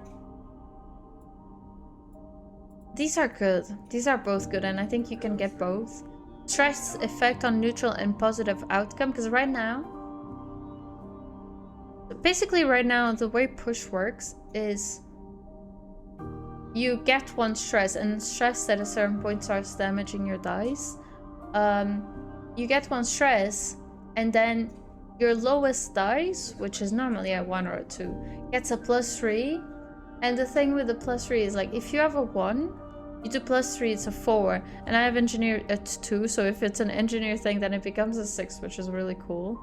But if it's something else, then of course it's not so good. But worst case scenario, your lowest dice becomes a 4. And from there, 4s, if you don't have any pluses here, they have 25% chance of negative outcome, then 50% of neutral, and 25% of positive. So you need to have something that'll give you a better outcome than that. So you have to use a skill that has a plus or 2, or you have to like have a 2 as the lowest dice or higher. But the thing is, if we get this, oh, it's also like, if you get a positive outcome right now, you lose 2 stress. So you gain 1 stress, but then you can lose that stress you just gain plus another, which is really cool. But that's not a positive outcome, so you need to find a way to make it basically a positive outcome. But this thing here makes it so that you can lose stress from a positive or a negative outcome. So that means that worst case scenario, you have a 1, you get a +3. The +3 becomes a 4, and you don't have any pluses on your ability, but you have a 75% chance to lose 2 stress from it still. Also, you can get this one, which means the push costs glitch, not stress, but I'm not so sure about this one, because glitch is something that just kind of goes away, but it makes your dice really bad for a while, 1 or 2 of your dice, something like that, until it drains completely. But stress damages your dice, but we do have a good amount of things to get the dice back. So I'm not sure. We could get this one. I don't do push a lot, but this is really useful. But we can also just save it and get more pluses on skills. I don't know. Anyway, we don't have Suicide right now because pushes only work for these missions like the one we just went on. So right now it doesn't make a difference if we use the points or not. Hi Kush, thank you for the lurk. I hope you're doing well. So now we can use this here. How much does this give me? 3, maybe, please? What? Hello? What did I get? Wait, what did I get? I didn't pay attention. Did I get a rare component? So I can only get so many things from here. I don't know what I got from there. I think I got a component. Let's do that again. Let me actually pay attention now. Rare component, okay. Do we just get rare components from it? Rare components are super useful. This is also what I was saying, because like we can repair our dice with 1 rare component. We have 8, so I don't think we need to replace it with glitch. The only thing is if you start losing dice on a mission, you can't fix it then. You can only fix it at the end of a mission. So yeah. Let me source the supplies. So yeah, there's that. But honestly, I think we're good. We don't need that one. The other one is very interesting though. But I think we should just save it to get more pluses, to be honest. Let me refuel. Let me... maybe I shouldn't have done that first. That's okay though. So the hollow, yeah, we should go to the hollow. There's also green belt. And then... yeah. I need to find more, like, make more sketches somewhere else. Can I see this on the map? Does that work? If I toggle it? Does it say where I could do it? No. Oh, it's only greenbelt. I thought we were picking which places we do, but after all, like there's a few places you can do it, or you can do it and you have to do it there. Because it's just marking greenbelt, which we haven't been to. I want to go there, but I wanted to go to the hollow first, but it's just quicker to go to the green belt and hope that we can refuel there. Because otherwise we have to go to like here and then down there. It's just too much. It doesn't make sense, I think. So let's go to the green belt, even though we'll go there right before the dark side, but we can just go and come back. That's well. You guys better pray that we can buy fuel there. I hope we can. Alright, well, we'll find out. Look at our rig, though. Seraphim, the shout echoes through the ship, reaching you in the cockpit. You see the angle of Seraphim's head change, but he does not respond otherwise. Did you hear that? Seraphim sighs, yes, I heard. He looks back at you. How about you go see what they want? They called you. Okay, fine. I'll investigate. You unstrap from your seat and glide out of the cockpit. You run into Bliss in the corridor. Where's Seraphim? He's got to be the guilty one. They look impatiently over your shoulder. Bliss shakes their head. Come on, you need to see this. You follow the irritated Bliss through the ship, down into the cramped storage units tucked between the main ship and the hull. As you enter, you are greeted by total chaos. Amber globs of liquid ration. What? Float in the... Oh, I forgot to get more supplies, actually. I probably should have bought some.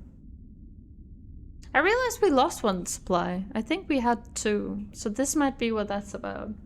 But it's also... I probably should have bought it on the other place. I just figured they could find it. Oh, I wanted to use my dice before I traveled. We could have made some money from that. With those dice. Because we're just gonna lose them. From those die. I keep saying the plural of dice wrong. Amber globs of liquid ration float in the air and cling to the walls, while chunks of dried food spin slowly, breaking into crumbs. See Bliss fumes. Someone opened up one of the supply crates and left it like this. They point to a crate in the storage netting with the lid pushed open. Oh. You look at the mess spilling out from the crate. Who could have done this? Inspect the remains. Alright. Take a moment to pick through the food and find a torn open pouch of liquid rations. You turn it in the light and see a set of evenly spaced gashes at the edge. Looking at the chaos, it's hard to imagine a person doing this, especially one of your crew. Bliss puffs out their cheeks. I need a break from this ship. They look at you. Help me tidy this up. What? I'm a bit confused here. Evenly spaced gashes at the edge. You spend the rest of the journey packing the crate away and disposing of the spoiled supplies, but as you do, you can't help but wonder what actually happened here. When you are finished, you take one last look up around the storage bay. As you gaze around the now cleared space, you have the same feeling of being observed by unseen eyes as you felt in the tunnels of Holmes Rock. Oh. Do I have a pet? Do I have a pet? Oh, I hope I have a pet. I wanna have a pet. Dude, I hope it's a pen. It's gotta be, right?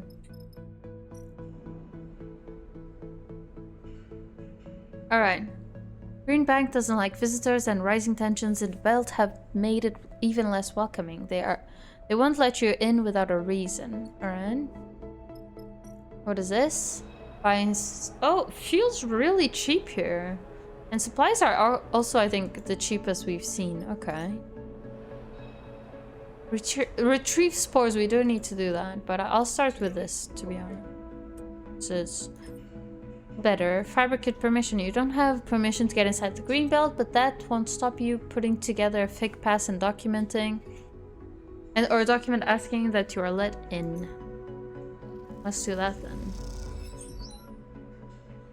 Okay, that was my only good dice. My dice are so bad. I'll try this one, why not? Alright. Okay, that's all I'll do because the other ones are too low to be any good. Let's end the cycle. Drink.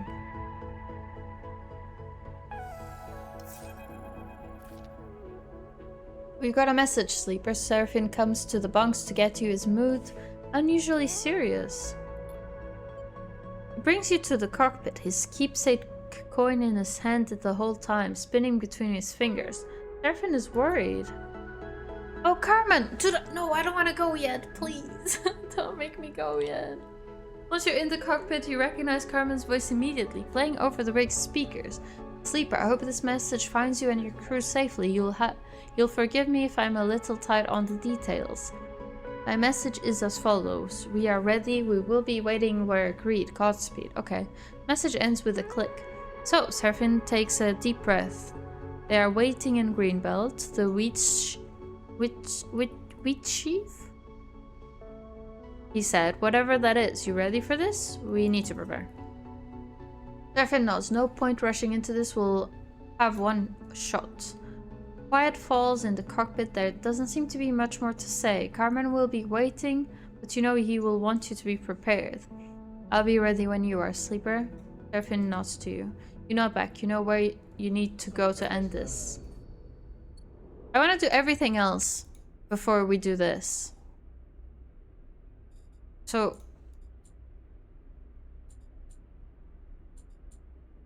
everything else is this, the spores and the transmitter.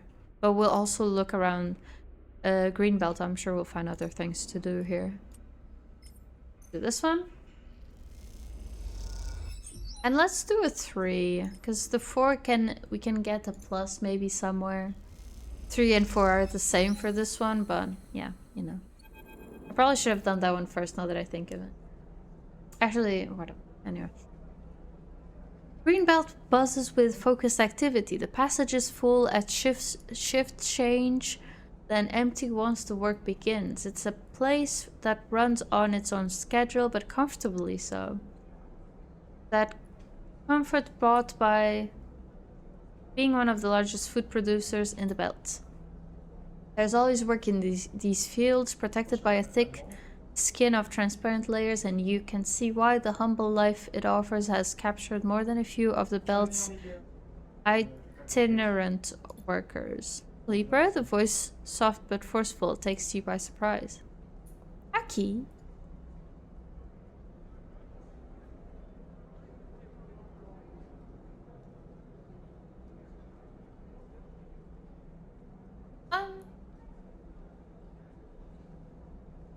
Okay, wait. Greenbelt is in the first game, isn't it? And I think we met Aki? Is this right? As you turn, you are met with a delicate face wearing a confused expression. Apologies, I mistook you for someone else. She covers her embarrassment with a smile. I'm Aki. What brings you to the Greenbelt, friend? I think this is from the first one. I think Greenbelt is in the first game, and Aki is from the first game. And I think she maybe thought it was Sleeper from the first one, right? Am I wrong? I'm not sure. Look that up. I don't know.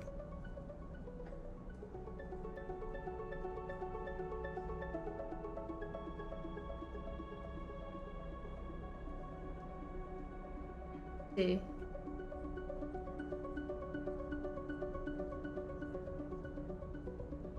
Okay, okay. I remember this. I think this is from the DLC. The first game has a DLC, which is... right? It's the Refugee Flotilla. Exactly. And... we did this mission, so she might think we are the Sleeper from the first game, which is actually really cool. Hacking balls! Oh no, wait. Did I bring that back? No, right? Oh. I just wanted to see. Hopefully not.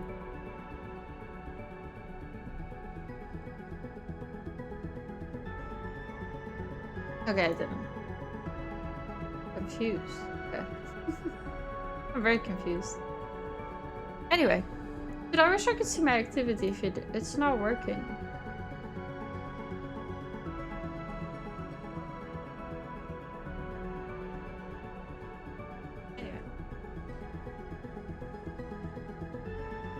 Uh, anyway. Covers her embarrassment with a smile. Amaki, what brings you to the green belt, my friend? Looking for work. Aki nods gently. Let me show you around then. Aki leads you through a series of doors, gliding down into passages cut into the rock, then up, following pipes into metal passages that cross the fields themselves. She stops on a bridge overlooking the soft curve of farmland that makes up one of the asteroid's two biospheres. Below leaves flap in zero-G waves spreading out across a sea of green. I don't remember the first game so well anymore. I remember I was doing the green belt and at some point we unlocked new areas from it. And this was a DLC where I think we helped a bunch of refugees, I believe, with Aki. And I think, so Aki was not the green belt administrator. I think she may have been also a refugee. I don't remember very well anymore, and I think the green belt, like the people of green belt weren't letting the refugees in. It was something like that. I don't remember it very well. So don't quote me on that. Stops on a bridge overlooking the okay, wait, I already read that.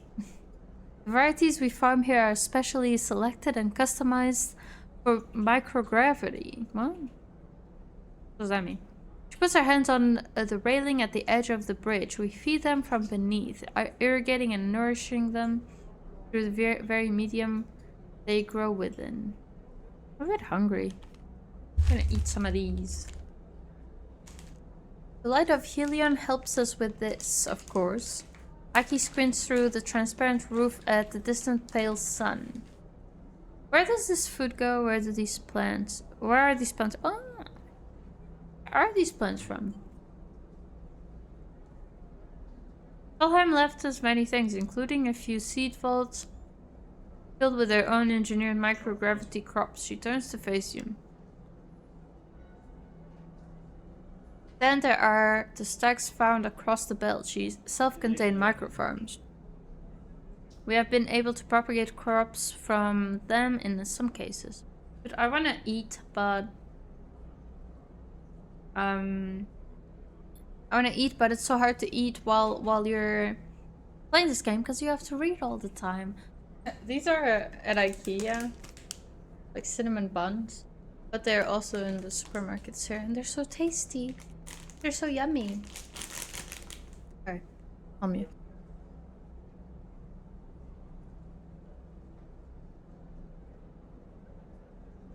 We ordered food, but I didn't like it very much, so... Yeah. It's like... It's okay, it's just not my kind of food, and so I left it. I'll eat some more of it tomorrow, but it's like I get tired of eating it, you know? I'll just eat a bit each time. Also, I just realized I missed some messages from Bert. I'm sorry, Bert. One day you need to buy a drone with a cam and Cyber can fly it around them during streams. I love that. At Cam 2.0. Yes, I like it. Let's do that. Make Cyber work the whole time I'm streaming. I like it. Bert is saying we should buy a drone with a camera, and then you use the drone to film the cats during my streams. He made a thumbs up. So it's confirmed. We'll do it.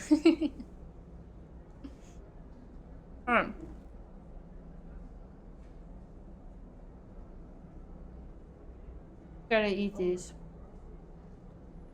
Maybe I should have done a longer break and just eaten the time on the stream. I don't want to start reading though, because then I'll never finish eating. As long as they are not mounted on the drone, fine. The cat? That would be pretty funny. The cats are on the drone, and then I get another drone to film the drone that has the cats on it.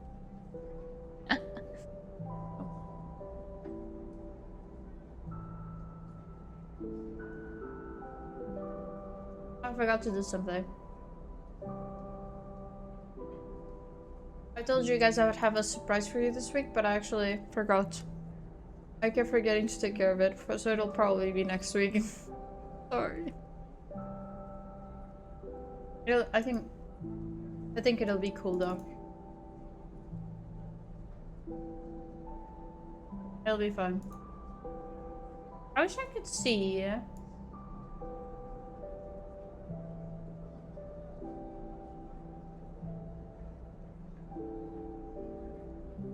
wish I could see my activity feed. It's bugged. Cliffhangers, that's right. I'm leaving you guys guessing. I guess you guys just have to keep coming back until you find out. What can I say? What do you think, Stitch?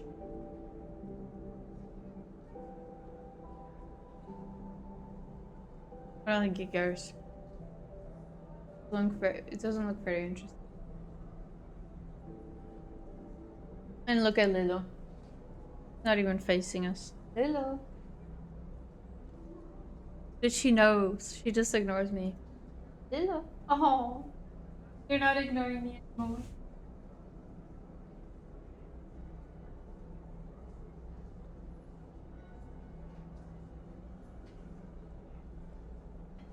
Let's keep playing. But how about you? Aki's sharp eyes take in your expression. Could you contribute to such a place, a green and growing strip in the grey belt? I'd like to, yeah, sure.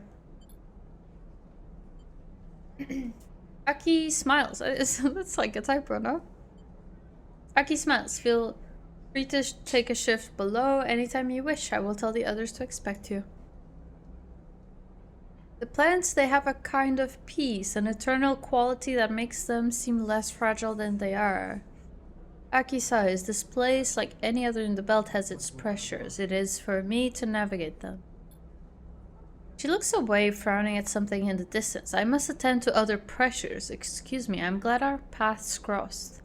She bows a shallow bow. I hope they do again. And with that, Aki leaves you to look over the sea of gently waving green. An impossibly beautiful, impossibly fragile glass case of the growing things. Okay. Green fields. Oh, there's a whole bunch of them. Okay, that's the place we need to go to talk to Carmen and start the whole thing. Sketch a design, yes. I'll do that. Alright, and I do want to do... You'll have to prove your reliability before Aki will open up. I do want to do that. I want to do that. I'll put a 4 here. That's pretty good. A 1 becomes a 3, which is really good. Oh, I got some energy back also. I think I'll put a 1 here.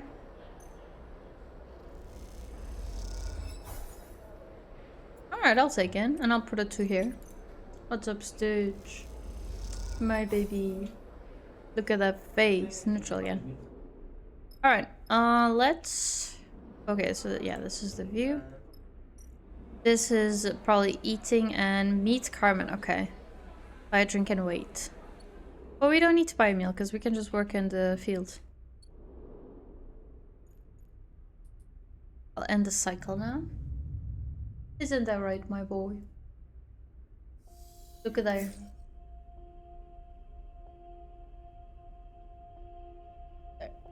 Alright. I like doing that. Slightly annoying him. Just ever so slightly, because you're a good boy. Alright. See if I can finish this. Got some really good rolls. Can I just try and finish this? I could just finish this. Oh, look at that stretch. Oh, he almost fell. Alright, we got the last of the sketches, so now what we could do... We can use these 2 dice and we can fill up on fuel. We can go to the hollow. Why are you wagging your tail like that? Why are you mad? We can go to the holo, deliver the array, go to the scatter yards, do the thing with the designs, and then come back to the green belt, with everything else done already. Because we have this return to the scatter yards. This is green belt. This is dark side, which is after green belt, and this is green belt. Oh, we could also get the. We could also get. Yeah, and the holo. We can also get the spores and also deliver those to, I think, the far spindle. So we're gonna do a turnaround. Get all this stuff going. Let me buy that. That's it. I'll fill up on fuel. I should probably top up on cryo also. I think I'm getting supplies, which I'm already full up on. So I don't know if I wasted some time there. Some like cycles there on that, but anyway. Which one is more useful? I'll do this one, see how that goes. I have 2 6s, so it doesn't matter. Okay, 2 pluses. What about this one? 2 pluses. All right. So we've used the dice. Let's travel now. We'll go to the holo. We can also get some Solheim data there, I believe. Which would be good to use the Neovend thing.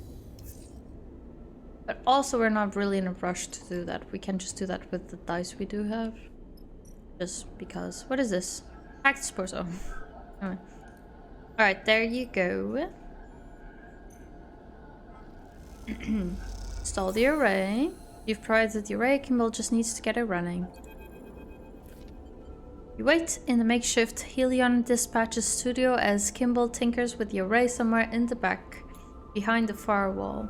It's almost set up a stool for Cyrene, a microphone, the transmitter and mixer terminal, and the hard line snaking away towards the array.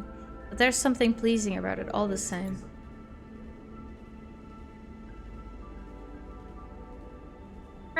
The crackling sound of fresh welds echoes. Wait. Crackling sound of fresh welds echoes through the bay from Kimball's concealed position. You hope the array you struggle to extract isn't getting fried as you wait. You're here, good. Cyrene rushes in holding a small dark rectangle in her hand. You will not believe what we have on here. She looks around the bay. Where's Kimball? Installing the array. You mean? Cyrene smiles. We're going back on air? Before you can answer, she leaps forward, grabbing you in a surprisingly firm hug. Oh. Cyrene lets you go. Sorry, she smiles. Just excited to finally be back. Kimball, she shouts towards the back of the bay. How long for that new array? A muffled shout comes from behind the rear wall. Okay, Cyrene takes another typo. A steadying breath. We have a little time. What have you got there? This broadcast is from Erlin's Eye. Wasn't Erlin's Eye also in the first game? Cyrene's eyes flash. We haven't heard anything out of them since the start of the war. Some people even say they've fallen to the flux. Something's happening there. Something is growing. This report says some protocol has taken over the station, become its protector. Drones can't get close. Senate is giving it a wide berth. They're right in the middle of the war. Conway on the starward side, Senate on the sunward, and they are resisting. Cyrene smiles. We have to tell everyone in the belt about this. We have to get the word out. If the eye can be held, well, maybe we can hold out too. Cyrene looks at the drive in her hand. Either way, people need to know. There's a sudden clunk, a few percussive shouts from Kimball, and then a flickering of lights all across the bay as the transmitter and array begin powering up. You and Cyrene watch as the Helion dispatches studio comes to life, ready to broadcast once more. Not bad, Cyrene leans on your shoulder. Not bad at all. A shout comes from Kimball, and you know he's calling for Cyrene to get ready. That's my signal, she grins. Oh, I almost forgot. Sarin produces a handful of chits. Turns out we have some avid listeners in the Radius markets. She deposits them into your hands. How much is that? Alright, Sarin takes a breath. I need to go live. She flashes you a final smile. Thank you. I will make sure we make good use of that array. This will mean something. Kimball bellows something back from the back of the room. Something you can only assume is a thank you. You leave the belt's most unusual double act to their broadcast, and as you do, you hear Sarin's voice echoing through the bay. This is Cyrene Sabine back on air to wish you all a free Helion now and forever. Oh wait, we got 106 260 chits? Maybe? I don't know. Should we buy some fuel? We probably should. 5 is a good deal, to be honest. Let's just buy that. Oh, no. Fill up. Oh, and this! Sell processed scrap. I don't think we need this for anything.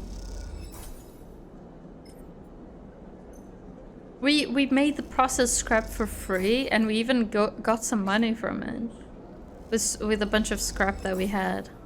And now we sell for 30 cryo each, which is insane. Look at our cryo. We have so much cryo. We're rich.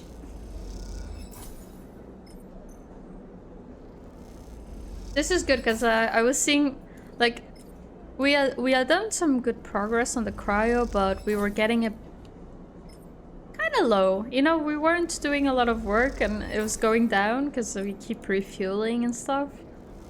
But we're back. We're good. Look at that. 715 cryo. That's amazing. Alright. So we can go here. And we can sell Solheim data, but we can also just get Solheim data maybe? I don't know. Collect signals or sort them. Let's do this one. Try this one. Yeah, that goes. Might as well use our dice before we travel again. 13 cryo, okay. I thought I would get data from this. Let's see. Okay, this is all money, so that's okay, I guess. I'm not gonna use my wands here. Let's just go. Isn't that right, Stitch? Why do I have one supply missing? Oh, it's the travel, right? Alright. I'll have them get some supplies. And, yeah. Alright, let's go to the scatter yards, do the design. What was I gonna say? I forgot. Surya, sleeper. Surya booms as he meets you inside his yard. I couldn't be happier to see you. Tell me, did you find inspiration out there in the belt? In our belt, he grins widely. I did. Let me see your work. You hold... What are you doing, Sid?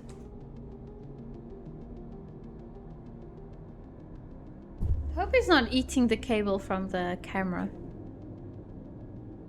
Let me see your work. He holds out a hand and you pass him the color slate. Lovely. He scrolls through the sketches. I will pass your designs on to my crews where they will build on them. Surya gestures to the yard. They are the best ship fitters in all the belt, as you know. If you come to the yard and speak to them, you may choose whichever design you desire. Surya squints at the slate.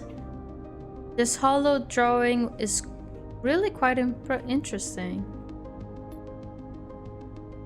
He reaches into his tool belt and produces a stack of chits, the remainder of your fee. Our business is concluded. Oh my god. What was that, Stitch? I also just realized he moved the camera. He's really got a playful, it's cute.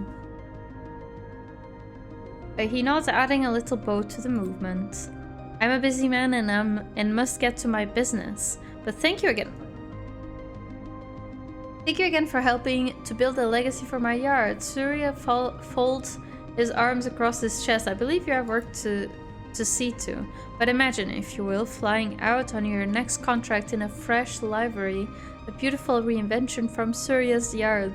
He gestures widely. When your clients ask why your rigs are so beautiful, feel free to send them to me. Surya smiles, bows, and turns to leave. You watch Surya go, still unsure if his entire attitude is an act, meant to confuse you into consent.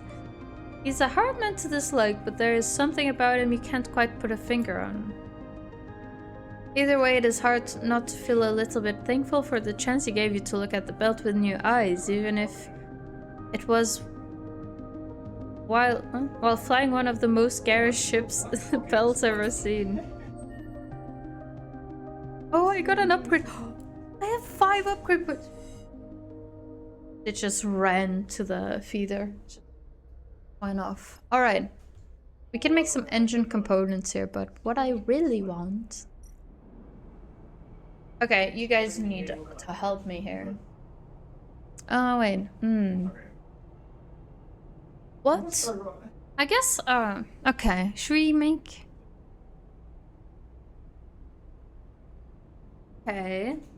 So we can do a mix of colors and textures, which is a tribute to the far spindle. Or we can do greens, but also simple natural forms, which is more of a tribute to the green belt. And then we can do...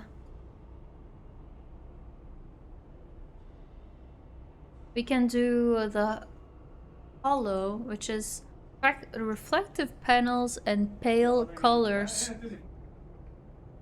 which means a bright and elegant look.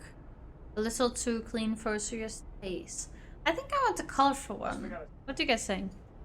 We can also do the stock paint, but I don't really like the stock paint very much, so... I have 900 cryo. I also have really good rolls, I just noticed. Shall we do the spindle? Do the spindle, right? Make it super colorful.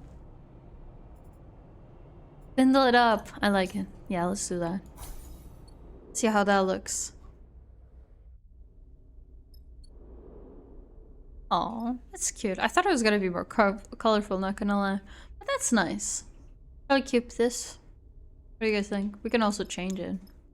The green belt. That's cute though. I like it.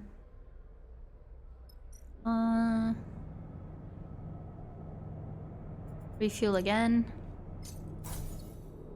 And we don't need a meal, but we might as well do these. We have amazing odds on these, actually. Might as well. Can make 2 engine components.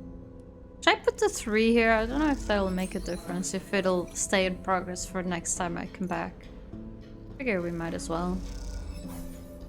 Alright, that's not amazing. Okay, so now we go back to the far spindle. Oh, we have to go to Flotsam to go to the far spindle. And then we go back to the green belt. So basically we just went all around. Yeah. Let's do that. Or should I, or hollow? Okay, wait, I forgot about that already. Shall we do hollow then? What are you thinking? So it's either the spindle. It's okay. We can go for greens, but natural form. Also simple natural forms. Or we can do reflective panels and pale colors.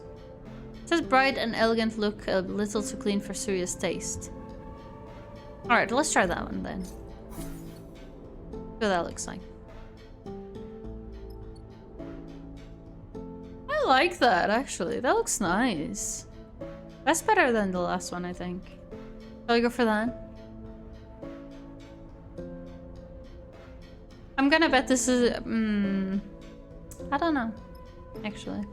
I'm gonna bet this is the best one, but I don't know, maybe the green is cool also. It's like wearing a reflective vest. Hell yeah. It is, you're right. Cute, yeah, I like it. Let's leave it. The green one might also be cute, but I don't know. I don't know. Let's just leave it. Let's not mess with it and spend like 30 more cryo putting it to the other color and then back. Alright, so now we go to the far spindle. We have to go through Flotsam because we can't do this, unfortunately. So we have to do an 8. Oh my god. We do an 8, we refill, go to the far spindle. Oh. I saw it! Seraphine comes charging into the bunks! I actually saw it! He's wide-eyed, his breath is ragged. So what? Seraphine takes a moment to catch his breath, suddenly aware of how frantic he sounds. He squints at you. Have you noticed how supplies have been going missing? I have! He squints at you. Have you noticed how supplies... Oh, every so often when we travel, I have. Suddenly I recall the mysterious mess that was left behind. He's right here, looking at the screen. Look at his face. Suddenly recall the mysterious mess that was left behind in supply storage. Seraphine sees the flicker of recognition in your eyes. I think it's gonna be a pet. So after it happened a couple of times, I decided to keep an eye out on our supply store. Seraphine lowers his voice. You know, check it from time to time. So, I think we could have found out about this before, but I had really bad odds on checking it, so I just gave up on it, and I guess it followed us to the rig, but I think we have a pet. I don't know. And just this cycle, I drifted down there, really quiet. He leans in and whoosh. Something flew past me. He shakes his head. Knocked me right into the wall. Something? I don't know, it came at me fast, some kind of creature. Seraphine says the last word with emphasis. Is there really a creature loose on the ship? You look around the berth, suddenly aware that something could be hiding nearby. Tucked into the vents, perhaps? We know this thing likes supplies, right? Seraphine is also glancing around from hiding places. So we lock them down tighter, keep it out. That way it'll get desperate. And then, Seraphine raises a finger, it'll make a mistake. What are you talking about? Bliss leans in from the corner. I can hear you all the way from the workshop. There's a creature in the ship. Bliss looks between the two of you with a raised eyebrow. Creature? Are you sure? Something small and dark. Something fast. Seraphine looks at Bliss. We are going to lock up the supplies to drive it out. Is it you, Stitch? Is it you? Are you stealing the supplies from them? You're not very small, actually, so probably not. Bliss looks at Seraphine. If it's an animal, we don't want to make it more scared and desperate than it already is. How about we lock up the supplies but leave some out in a special place? Try to bait it. And then grab it! Seraphine mimes the act. No, Bliss looks between the two of you. We show it that it has nothing to fear. We tame it. It doesn't seem very tameable. Seraphine rubs his sore ribs. Plus, we've already wasted enough supplies on this thing. You want to give him more? Seraphine turns to you. What do you think, Sleeper? You look between the two of them, still processing the strange situation you find yourself in. Let's try to tame it. I want a pet. Seraphine sighs. What a waste. Alright, Bliss nods. You'll have to come down to the supply store every few cycles and put out some more food. That way, it won't get desperate and do something dangerous. And I'll lock the supplies up tight. Seraphine folds his arms. It won't get into them anymore. What is up, Stitch? Oh, he looks slightly concerned. The plan set, Bliss and Seraphine leave the berth, heading in separate directions. You watch them go. It seems your ship has a stowaway. The question is, how will you deal with it? I want to take it. I want a pet. I want a pet. Rather than starve it every few cycles, you could leave supplies out for the stowaway. Until it is ready to reveal itself. Yes, let's do it. That was dumb, wasn't it? I just realized. That's okay. I didn't really understand what that was like. Okay, that's okay. We'll just keep an eye on it. Should we let it fill up though? Or should we do like 3 and then go and put it back? Anyway, I just basically wasted 15 cryo there. But that was good. That was very good. Alright.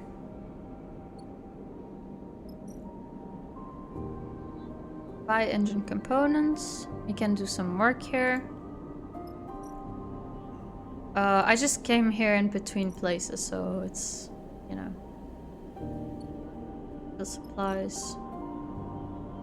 I'll fill up on... Actually, this is one of the more expensive places. Let's do some... Wait, Here it's... Here, I think there's a plus.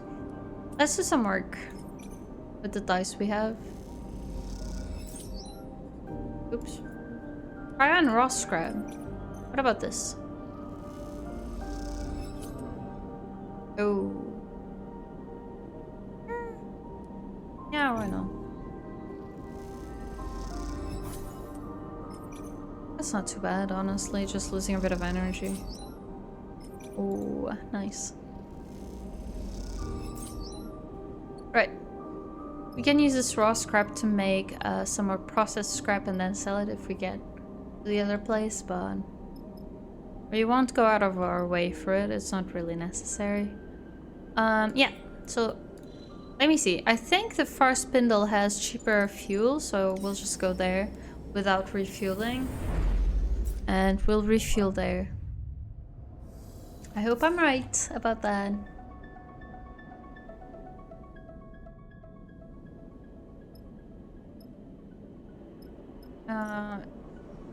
I was right. Let's go. Okay. Let me refuel. I should have refueled less, because I think I came here for something and they might give me something. Oh, here. Deliver the spores. Here they are.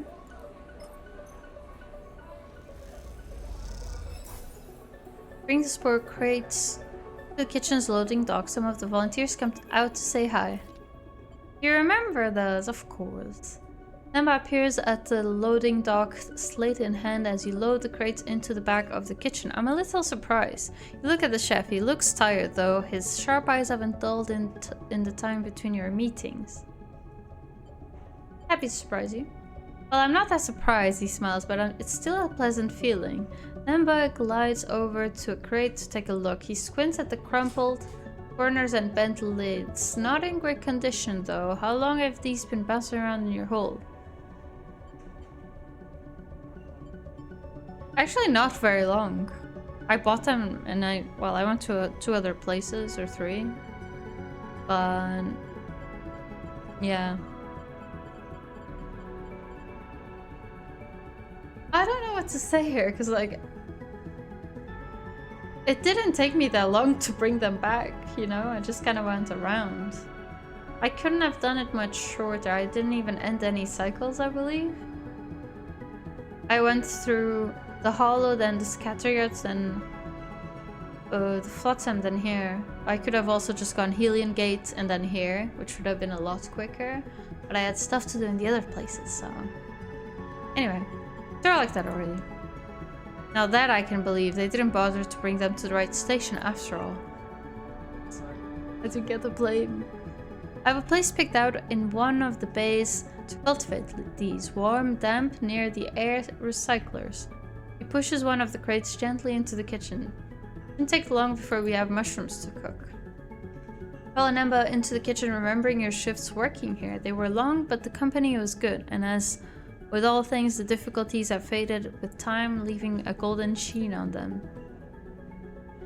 Nemba seems to catch the way you are looking at the kitchen, much the same as before. I'm sure you noticed, but Vice has oversubscribed. Each cycle, more refugees come out of the inner system. The war isn't going anywhere. Nemba pushes the crate into a storage rack and pulls netting across it. They disperse across the belt, of course, but many don't make it much further than the overhang, especially if they can't work. Why is your butt on my keyboard, bitch? Wanna explain yourself? At least with this game, it doesn't matter too much. It's not just food either. We need blankets, housing, but suddenly pauses and shoots you a look over his glasses. Tell me, how was Greenbelt? Well run. Apparently it was organized as a cooperative, all the workers sharing in the trade of their goods, but no chits exchanged, only resources for the colony. Never watches you closely. Well, I had to pay for the spores, but that's a bit different. It's a bit different, I think. That's right. I mention it because, well, it might be the kind of place to offer aid to the people here. Emphasize, I regret being mercenary, but waiting for benevolent helpers doesn't work. Apart from present exceptions, of course. I can speak to them. Worth a shot. Nema looks you in the eye, but you need their trust first. Earn that, then talk. You have a feeling Nemba was waiting for your suggestion. Here. He takes one of the crates of the spores. I'm sure they could use these. Take them as a gift. He pushes it to you. But don't begin with the spores. Begin by understanding what they need from you. Trust me. You have a feeling Nemba is good at getting what he wants. Meanwhile, I have meal prep to begin. He takes a deep breath. Thank you for the spores. Really. I'll keep asking for help. You have to forgive me for that. He smiles. Doesn't mean I don't understand what you are giving. Now get out of here. Nemba waves you away with your crate of packed spores. His expression somehow both withering and encouraging at the same time. Oh my god, we have 6 points. 6 drive points. That's insane. Healing shift. Oh my god, I have 4 ones and a 6. I don't want to do the gamble thing. Easier. This one. This is some work, I think. It's not. If it were engineering work, we could get 3s out of the 1s, but we don't have any of that, unfortunately. So I will. Oh, we do, but it's dangerous. How? What is? Is it less energy?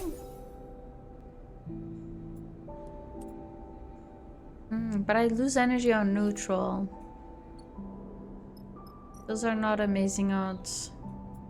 I'll do one of these, I don't know. I guess with a 6 I might as well. 11 cryo.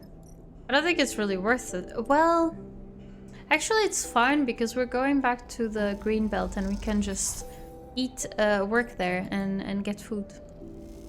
So there you go. And we can process raw scrap here. Oh, we got a positive, hell yeah. So let's do one more.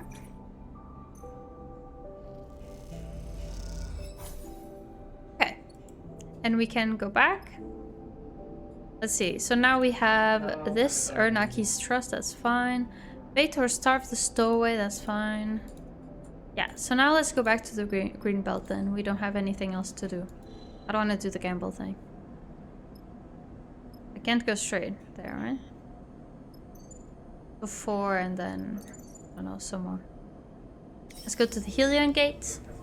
If we get some good rolls, we can use them there, but it's very dangerous here. Oh, we got amazing rolls actually.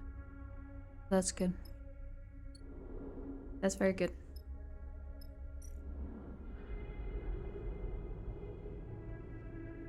What do I want? I can get scrap. I don't really care so much for scrap, to be honest. Data scraping, I think I'll do.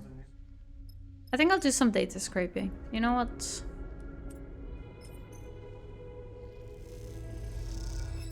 The only other thing I might do could be... but all of these I'm not very good at. I think I'll go for the Solheim data, because it's a bit harder to get. And then I can use it on the... Neovent, I believe is the name. Now 4s and 3s I'm not sure.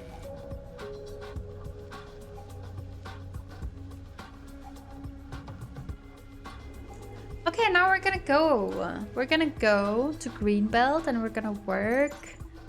So I can stop starving. Right, okay. Oh, I'm adding stress from being starving. I thought because we're traveling, not sleeping, it would be okay, but I guess not really. Let's eat here for free. Perfect. I guess I can use this one here. I think it's kind of the same. Yeah, it is the same. We confirmed that before. You have a natural ability with the plants. Aki's voice makes you look up from your work. It is rare. You expect Aki's typical warm smile, but she looks pale, distracted. I have something I want to discuss with you. She leads you out of the biome into the damp rock but tunnels that run just under the surface, all across the belt. I'm sure you've noticed the section of our fields that has been lying fallow. What is fallow? I don't know. Aki says as she glides through the low tunnel. It's been like this since I took over as administrator here. My predecessor was the one to fail it, and confidence was lost in his vision. She shakes her head, but we have been unable to recover it. No matter the crop, the preparations, nothing will take. Aki leads you through a set of double doors and then up into a second biosphere. Immediately you feel a difference. The air is dry, a thin, choking dust fills the air. Aki puts out a hand and rubs the dust from between her fingers. With its output half, the green belt is under threat. Besides, those who wish to control this place are circling. We cannot lose our independence. But I wasn't always in the belts. Aki stares out at the dry landscape. I was born on a moon, Ember's Step. A failed experiment in terraforming from before the collapse. We survived by cultivating the dust. I remember this. I do remember this event. That is when you leave a part of land without planting anything for a while, so it recovers nutrients. Oh, okay. It doesn't seem like it does have nutrients. I don't know. But anyway, I do remember this. They come from a place with a lot of dust, and they were like experimenting with like growing plants there, I believe. So very interesting. But now things are coming back to me slowly. Oh. It just got a bug from the wall. I think he's trying to eat it. Oh, I dropped something. Oh well. Yeah, he's definitely trying to eat it. Oh, it's still alive. I don't know. I came here like many in the shadow of the war. My ship lost. Aki pauses and takes a moment, the loss still fresh in her mind. Oh, I actually forget how much time is in between the two citizen sleepers. Is it a long time? I guess it wouldn't be that long because like this person was from the first game.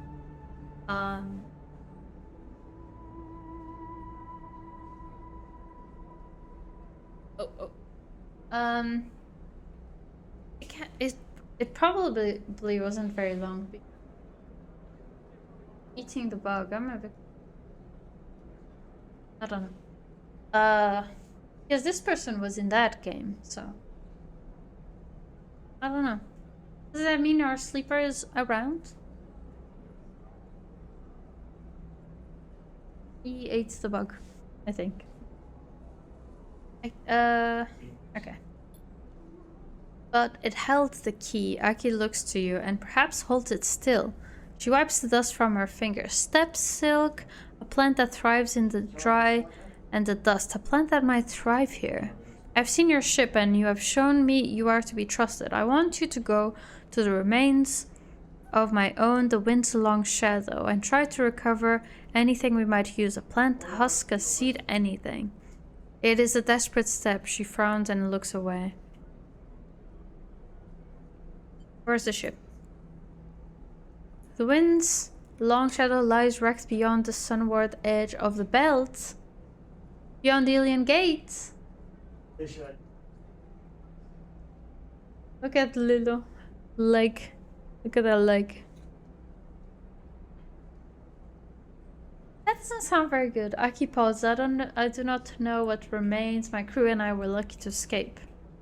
Greenbelt has reserves of cryo for moments like these. We will pay you for the retrieval, of course, depending on what you are able to retrieve, Aki says.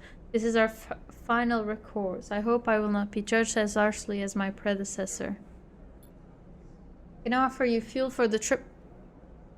I'll take it. From our reserve, she bows slightly. The journey to Ilion Gate and the wreck beyond will require it.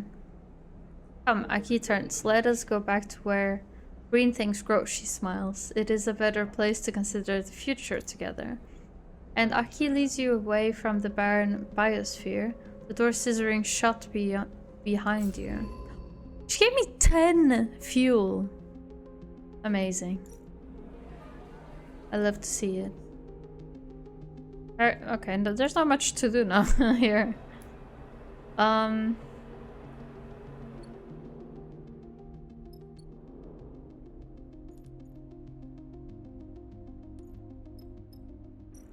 Let's use a supply here. Okay, I wasted one here because it was like this, and I just used one anyway. I thought the game would stop me from using it if it was a situation like that. Also, don't know if I should. I think if I get it all the way to 4, then you know it's probably not good for me. So what should I get? What should I get here? I don't think I want a +2 on Intuit. I think I want a plus somewhere else. We do have Junie who has a plus on interface, so we could just go for Endure. And kind of like cover what others don't. I think that could be a good idea, actually. This drawing looks cool. This is us. We have 6 points. We could get this and then get the like minus stress effect. It could be good. It could work really well. Or we could just save it and get another plus later on. I think I'm gonna get Endure. We could just save it because we might get 2 points from helping here at the green belts, to be honest. Alright. So I still have to earn Aki's trust. I'm still working on the stowaway. Okay, we're gonna do this and yeah. So we're gonna help Aki. I am stressed. I hope this will go away. Oh wait, no. I can do this.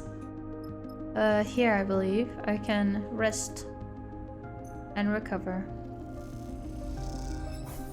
Yes! Good, okay. Alright, let's go. Actually, let's like get all this stuff back. Up. Get all those. 12 is a good price for supplies. And I'll get them on odd jobs to get cryo because everything else we already have. So let's go. We have to go to the Helion Gate and then from there we do a mission. We also have in Holmes Rock, we have the Neovend thing. We don't have enough Solheim data to finish it up though, so I guess we can just save it for later.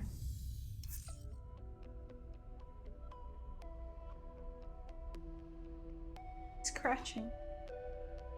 Oh, stop. Yes. No.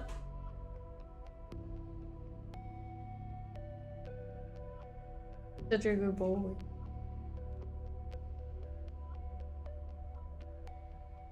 Here you go. That's the best I can do to catch them both. Alright, we might as well no words, I know words. Okay, we might as well use this 5 on getting some Solheim data. Pretty good odds. Alright. And now let's travel. I won't use the rest of it because everything is very dangerous here. What is this looking like? 1, okay. Today I want to get a pet. It's gonna be so cool. 100 cryo per husk. Okay. And I have hiccups. So, okay. What do you think? What skills do you think would be best here? What I'm thinking is we probably don't want stuff, such technical stuff. We want more like Endure, which is Is it this one? I always forget the symbols. I think it's not, actually. I think this is engage. Can I go back? I forget the symbols, what they mean. Let's go back. Let's go back. So endure I think would make sense. Engage? I don't think engage would be any good, to be honest. I'm just trying to think, if we're going into an abandoned ship to gather some plants and bring them back, what do we need most? I'm guessing actually there's probably some stuff about like hacking doors open and stuff like that. Endure can be good for that, but you can probably also just hack them. Which would take probably interface, or maybe you would take engineering.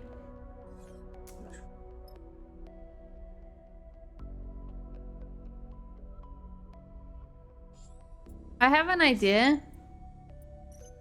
This is a risky mission. We could take a gamble and just take the 2 people with pluses. That's Intuit and interface, and then I have +2 to engineering, and I have a +1 to Intuit as well, and then a +1 to endure. We do all have -2s on engage, which cadet has, but I feel like engage wouldn't be so useful. And also normally there are 2 options for each thing. Not always. In the last mission there wasn't always that. So maybe we want to cover ourselves with cadet instead. Just to be sure we have every ability at least at 0. But would we... Do you guys think we need more Intuit or interface? I don't know. I feel like interface could be good for hacking doors and stuff, but Intuit is always, you know, you can always use that. I guess we... I'm not sure.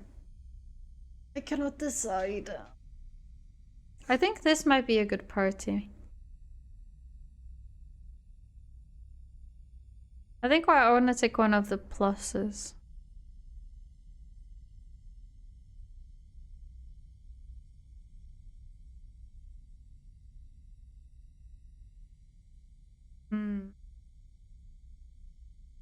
Yeah, let's do this.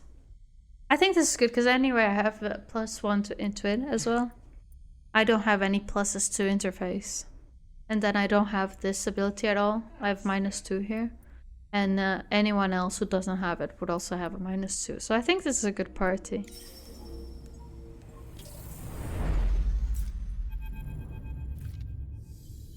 The wind's long shadow floats, broken open at the sunward edge of the belt. One of the refugee ships that made the fraught journey out to the belt from the inner system before the war truly took hold.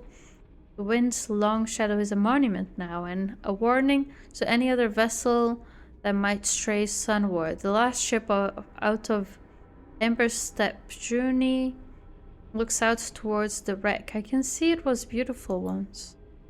It is hard to imagine that this cold dead place might hold some key to the future of a settlement as verdant as Greenbelt, but that is why you are here. Steppe silk husks, that's what Aki said. The crop she brought from her home, carried out with the refugees. If there's anything left, it'll be your job to continue its journey from this place. This is no salvage job, sleeper. Seraphin gets up from his cockpit seat. You need to be delicate. The more of those things we can get out, the more Aki will pay. Not to be totally mercenary, Seraphin winks at you. You look out at the wreck shrouded in debris. Delicate, right? Time to put that to the test. Alright, crop processing. Got open base, there we go. And there's an engage there, which only Cadet can do, but she doesn't have any pluses too. So we can break open the... Okay, there's 2 here, okay. Base are leaking atmosphere. And your search is making it worse if you lose it all. Any husks will be destroyed. Okay, this is very delicate then. And then what else can we do? Scan for husk. Search for husk. And then sector search. Okay, I think we got a good parity here. Digging through the remains of the whole dust. Okay, step silica husks in the dust are easily exposed. One wrong move, they'll be destroyed forever. So this one, it's best if just my character does, because they all get 2 minuses to them. This one, Junie can do, and I can do as well.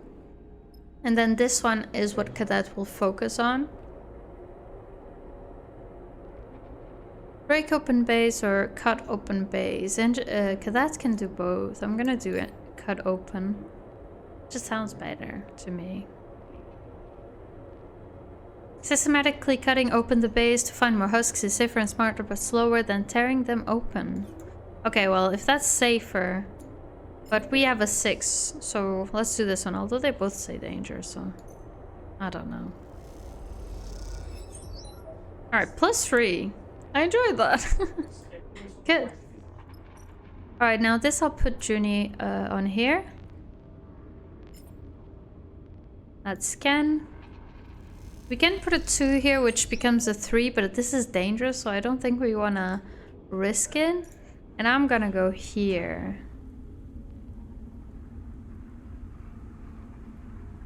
Sifting through the clouds of dust sector by sector is the safest way to uncover any husks that might have survived.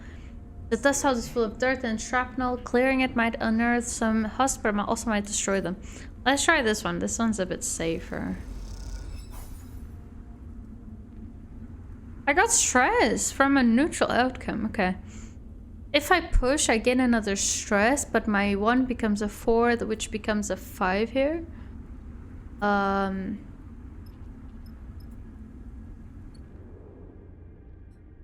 I get this right now? No. Fine. Which is a 50-50 then, and I might destroy some dice. I'm not gonna risk it. We have really low dice here.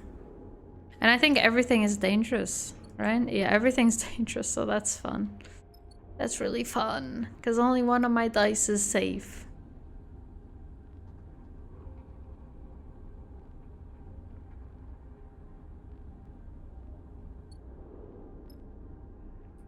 I'm not gonna risk it. I hope I don't regret that. A 1 again? Oh, I could have used my dice on the engineer one. That was really dumb.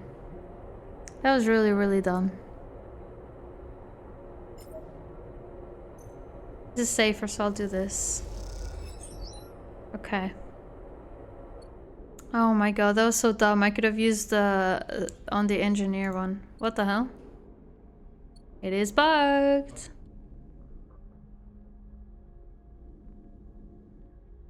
Hello? Where's the stuff for me to click? Game? Game? Where are the buttons? I just realized when I'm on these missions, I should probably move my camera up so you guys can see both crew members. I forgot about that. But yeah, now it's all working. But I did mess up. I skipped the day when I could have used stuff for engineering. I was focusing too much on something else anyway. And thank you for the Hey Listen Lab. I did refill my water and I also drank it. Oops. Drop a bit of water. This leaks, it's a bit annoying. How did we get the duck out of the dryer? What duck? What duck? What? What does that mean? Very confused. Also, hi. Also, how are you? Hi, love. I am good. How are you? Give the cats a treat. Which one shall we give?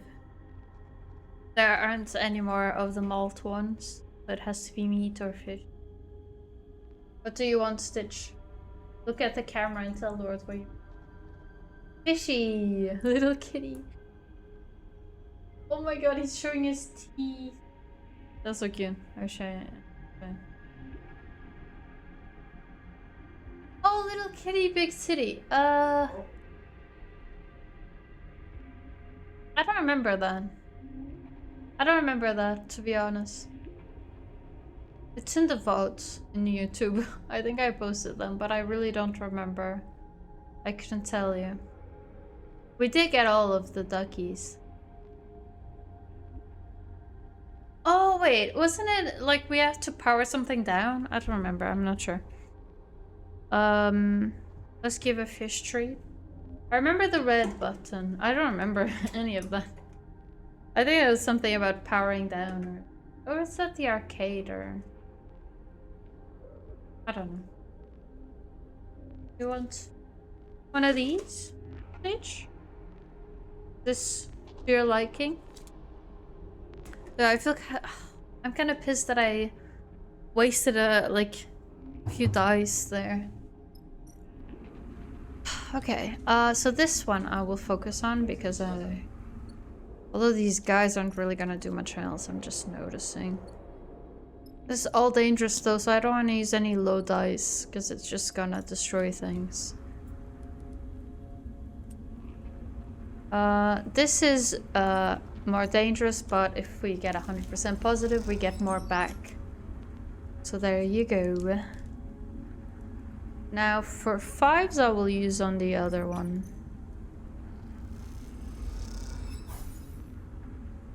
Ow! Dude. Okay, I got stressed. That's really bad. But we can fix it. We can fix it because we can use the push. The push gives us a 4, and then with the 4, we can use on engineering, which becomes a 6, and that's 100% positive. And then we lose 2 stress, which we will have 3 at that point. And it'll become 1, which 1 is okay.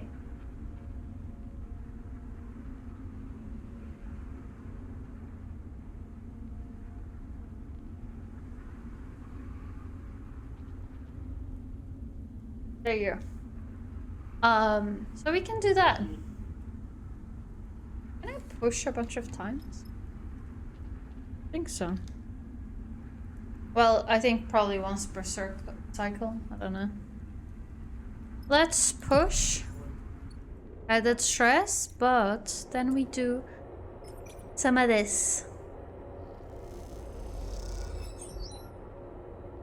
And you know what? I'll also do this. Then with the 2, if I use it on any of the... But I'm not gonna risk with the 2. We could choose one of the areas and like decide that we'll just risk things on there. Like this one. But I don't really want to risk it. Oh, this one is more that she will be stressed, right? Yeah, okay. Let's risk it. Why not? Oh, okay, let's not risk it anymore because she has 3 stress. She has 3 stress. Alright. Now there's another problem because this guy is probably gotta do something. But... oh, this sucks. Because if I give them supplies right now...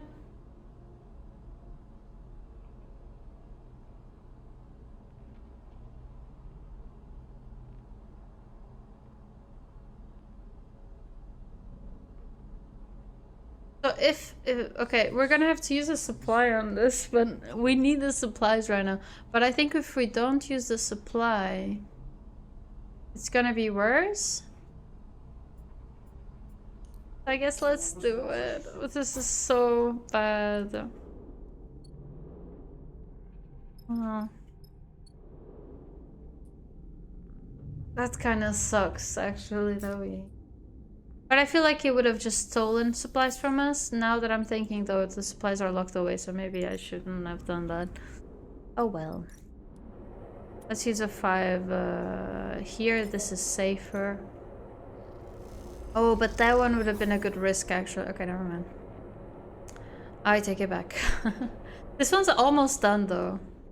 Now let's go here and do this. This is 100% positive. I'm not gonna risk anymore with Junie. She's very stressed already. And I'm gonna do this. And then I'm gonna go here and use a 4 here. Oh.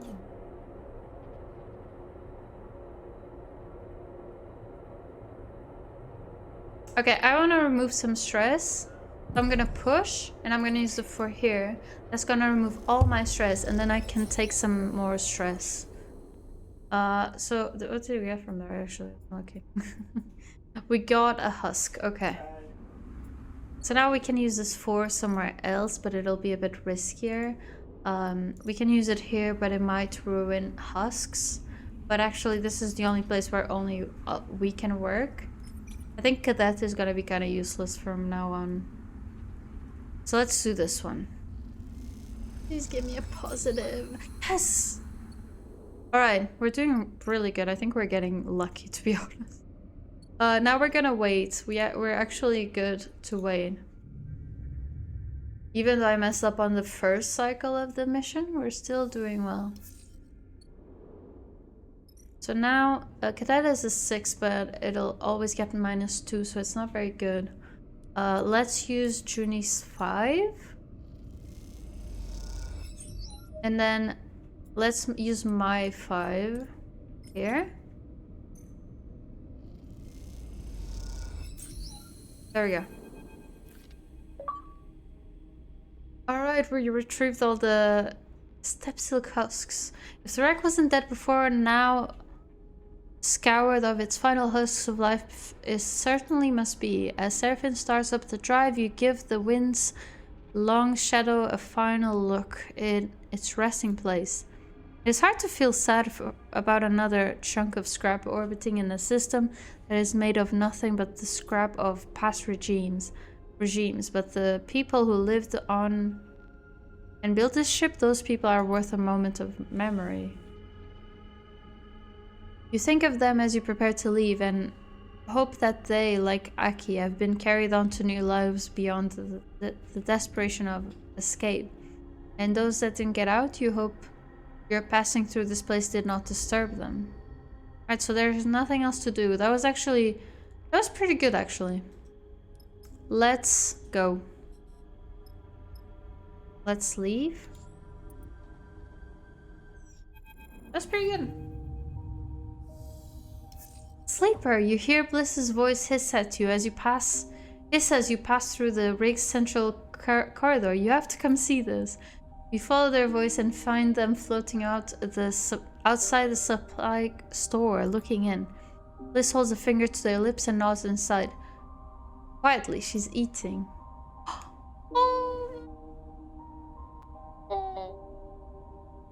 Oh my gosh. It was Stitch. God, this makes me so happy.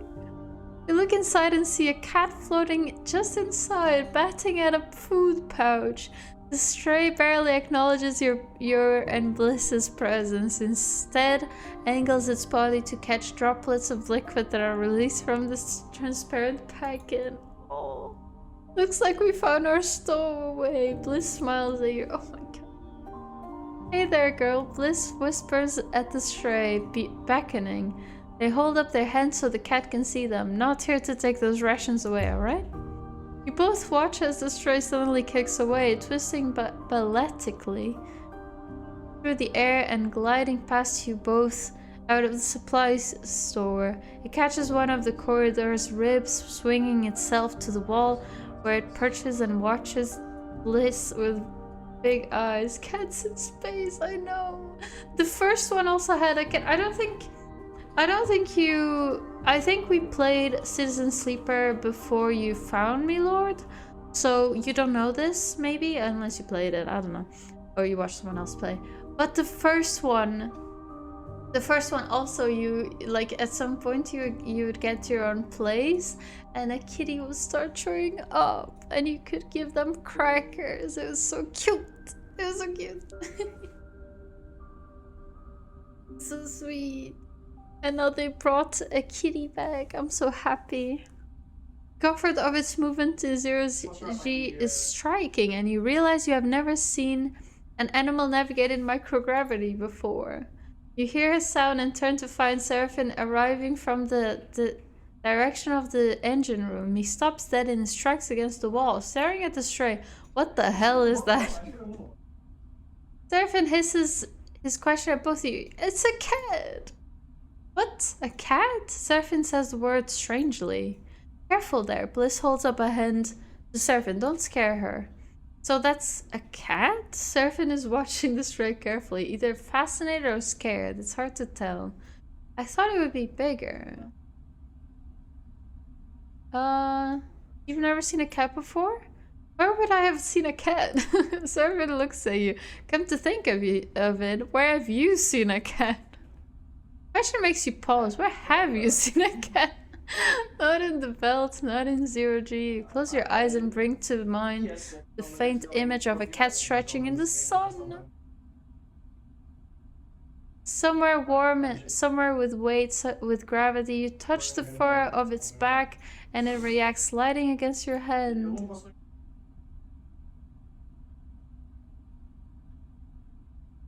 Careful, serpents. Here's the warning brings you back. Bliss is reaching out to the stray. She'll make her scared. You'll scare her. Bliss makes a tooting. Tooting? Tutting? I don't think it's tooting. I think that's like. I don't think that's what she meant. Okay. Anyway, tutting? I don't know what that is. Sound. We had cats back on the eye, but they were in spin gravity there. The stray's big eyes watch Bliss's hand as it approaches. When they touch the top of her head, the stray does not move, does not react. Look at her leg. Bliss nods to sleeve on the cat. She's been hurt before and taken care of. She's really scared. Oh, kitty. Adorable. You see the cat is gently trembling with Bliss's touch, but slowly she settles and angles her head for Bliss to scratch her ear. The movement brings back the mysterious memory. What is its origin? Focusing on it makes your skin tremble, a shiver running up your arms. It seems to be a memory of the person who we were made from, you know? It's been breaking into our supplies. Seraphim has his arms folded and is looking at Bliss. Now we've got it. We should let it out. No! Look at her. She's not going to do that again. Bliss's eyes meet the stray's. You aren't going to do that as long as we feed you, right? That may be true, but we can't risk it happening again. What if we'd been on a contract? Well, it almost did happen, actually. Seraphim gives Bliss a reproachful look. We can't keep in. Bliss shakes their head. She's a stray. She needs a home, right, Sleeper? Bliss looks at you. We're keeping her. We need the kitty. It's very important for our mission. Bliss smiles widely, unable to contain their excitement. You won't regret it. They look at Seraphim. Plus the rig is already full of strays as it is. I guess it is. Seraphim concedes. You have to feed her though, Sleeper. She's your responsibility. He eyes the stray. I never thought a cat could eat so much. Seraphim's right. It looks like you need to keep feeding the stray every few cycles if you want her to stick around. It's going to be expensive. Trust me, cats are worth it. Seraphim reaches out sheepishly towards the stray. As he does, the cat bats playfully at his hand and he pulls away. If you say so, he sighs. I'm not really used to animals. Watch as Bliss tries to get Seraphim to pet the stray properly, guiding his hand to its ears for a scratch and explaining how to approach her. As you do, the memory of that other cat runs through your mind. It feels like a raw wound, one that if you touch it will only bring pain. Oh. But you can't help but pick at it, knowing that it might contain some distant part of you. Kitty! Oh. Kitty! That was so cute. Adorable. Alright, let's do this. And let's go. Such a good kitty. Is Kitty fed? I don't know, it doesn't say anything about the kitty being hungry.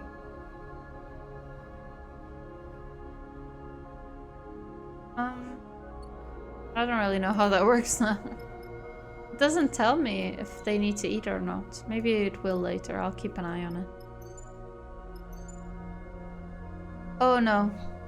I think I messed up.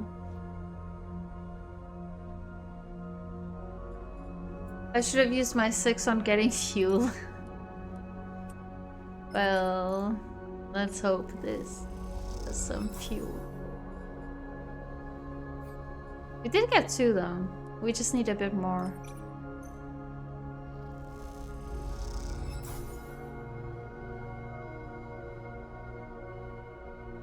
Might I use this one as well? I might. Why not? It becomes a 3, that's why I use it. I'm not gonna use the 1 though, because it just becomes a 2 and a 2 is the same as a 1. 2 equals 1, did you know that? My day has been made. That was so cute.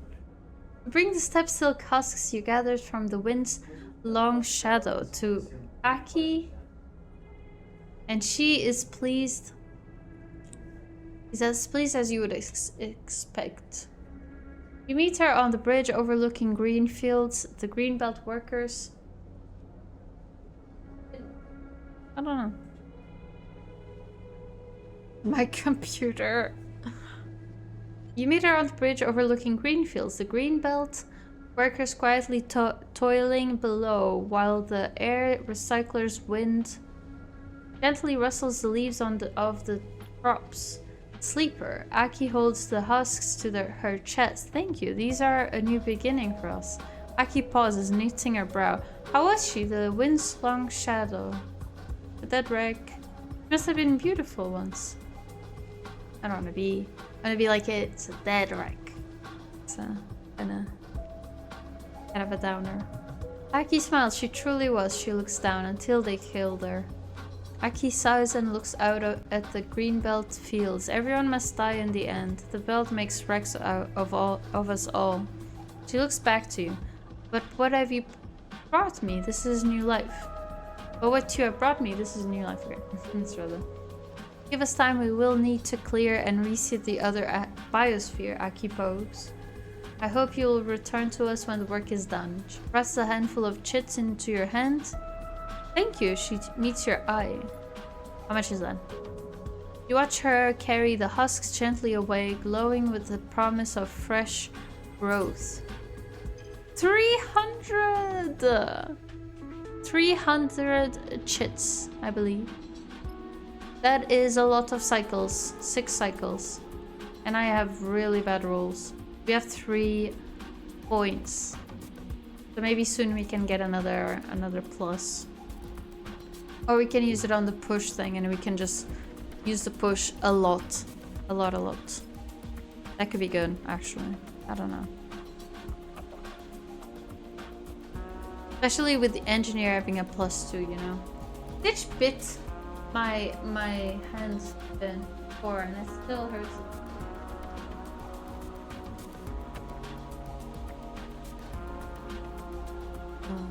Second.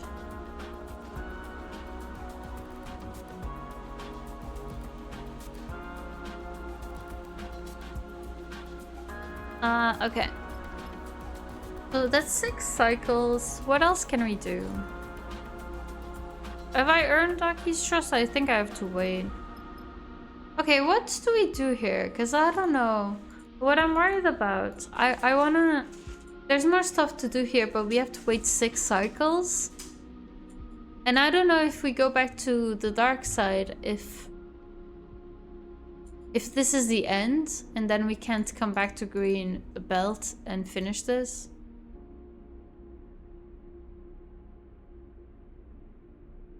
I don't know, because if... I don't know. Oh, wait, he also gave me a treat. I just realized. I actually brought these here, so I'm gonna eat them. My ruffles. They're so tasty. And it does say PepsiCo in the back. Oh, these are made in Portugal, actually. I don't know that. Yeah, so I don't know. How am I gonna know that? Has anyone here played it? If anyone has played it, I would take... I would love for you to tell me. I'd love for you to tell me if this is like the end and then I won't be able to go back to Greenbelt. Because it does sound like the end, to be honest.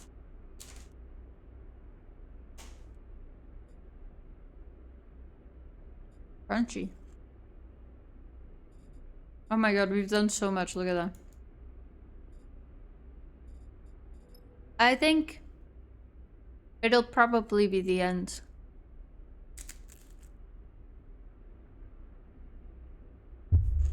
Sorry. Keep doing that.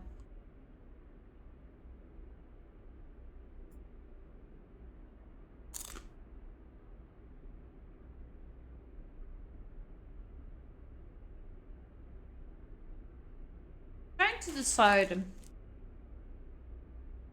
what to do here.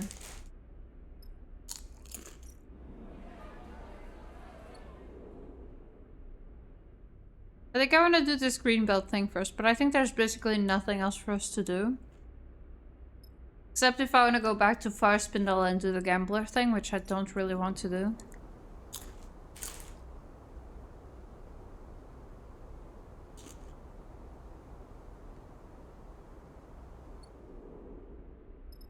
We can just wait it out, though. We really can. We do have the money for it.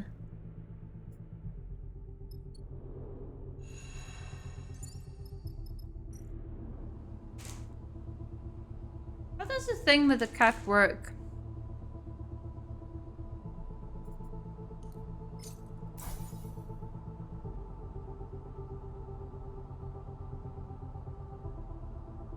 I think the other game did this too. You just fed the cat whenever you wanted and it didn't really make a difference.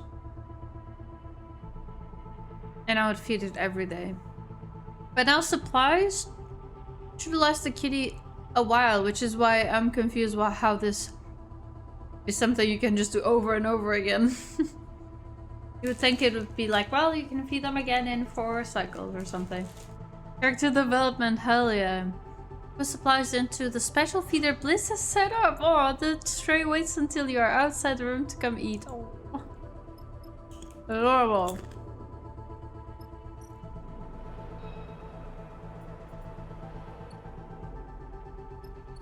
I guess let's just wait it out.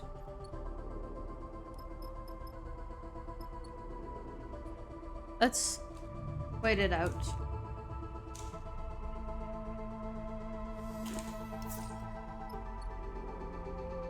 Eat.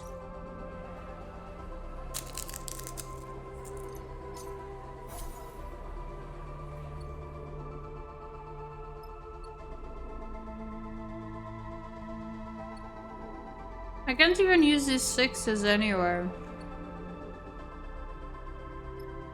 That's a shame.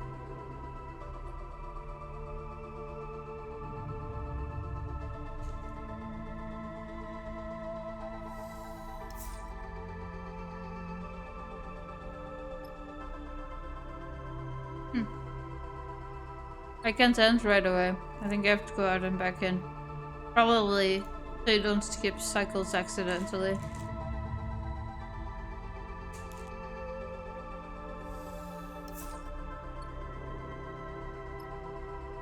Three more.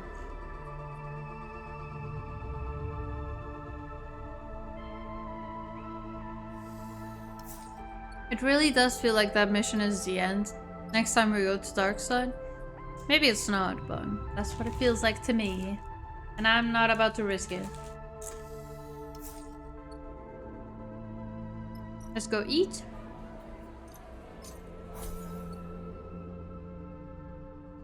And then end the cycle. And then check out the thing. There we go. The biosphere, once barren, is transformed. Where it was once dry and grey, it now swirls with amber dust. Hazy cloud cut through with the white bone white tendrils of steppe silk. Aki in mask and goggles lets the biosphere circulating air play with the end of her scarf, twirling and twisting, even threatening to rip it from her neck. That scarf, she has explained, is woven from the bast fibers of the steppe silk itself. That is why this place is known as Weaver's Fields, for the workshops of Greenbelt residents creating fabric from its steppe silk fibers. Weavers who fled from Ember Steppe and those taught afresh by Aki herself. Isn't it beautiful? Aki asks, her eyes glowing. Ember Steppe reborn on this rock, but not as an archive, as something new. Plants themselves are reconfigured. The steppe silk, I keep saying it wrong, adapts well to microgravity, even thrives, and the dust itself becomes a cloud that surrounds it. Aki points to a tendril stretching across the space. What was once a burrowing plant is now a bridging plant. Okay.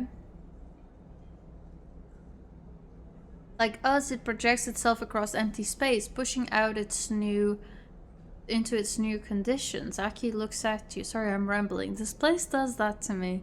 Her chuckle is muffled by her mask. It is beautiful. Aki bows.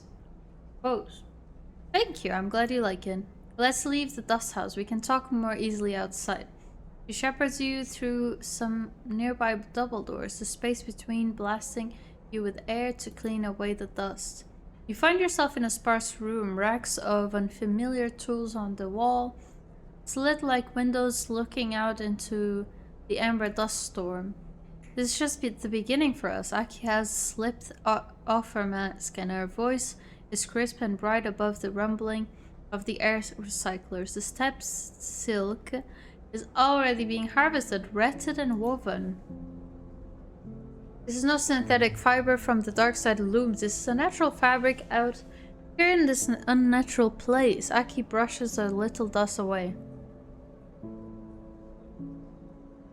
We will trade it and get what Greenbelt needs to stay stable, to feed its people. I am the administrator, but the workers are the owners here, and we will make a future for ourselves from our work. Aki shrugs. We control our path. What more could we want? Silence falls in the room. The idea of such a future is so desirable that it is almost painful. An idea that haunts you. You can spend as much time here as you'd like. Aki breaks the silence, somehow aware of your thoughts. I find the noise soothes me. Thank you. Aki bows gently. Aki pauses. There's something you want to ask me, she smiles. I can see it right there on the tip of your tongue.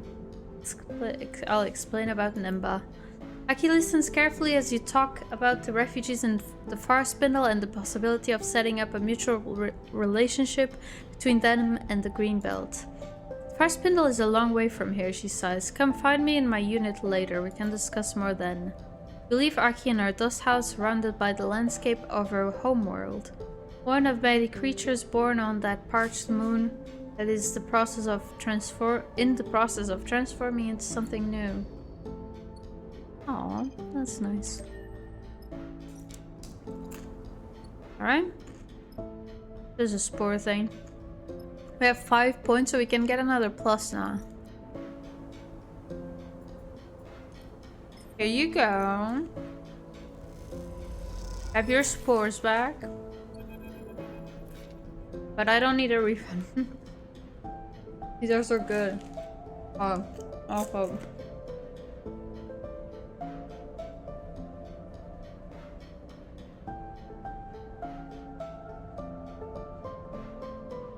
Come in. The door of Aki's unit slides open and you see her perched at the terminal. Her face pale in the blue light of the screen. You have not seen her in the setting before. She seems paler, older when she isn't surrounded by the soft light of the biomes. Just one moment, her eyes do not leave the screen and she leans in closer, squinting at some detail. You get the sense this is her least favorite part of her administrative position. She sighs and looks up. Done. Immediately, her eyes are drawn to the crate you carry. What have you brought me? A gift.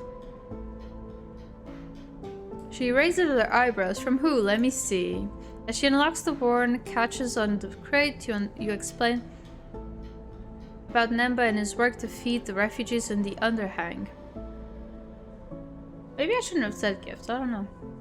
I don't really think that through. You aren't sure Aki is listening, though. Seems so eager to see the inside the crate. Oh, I do think I messed that up. Maybe.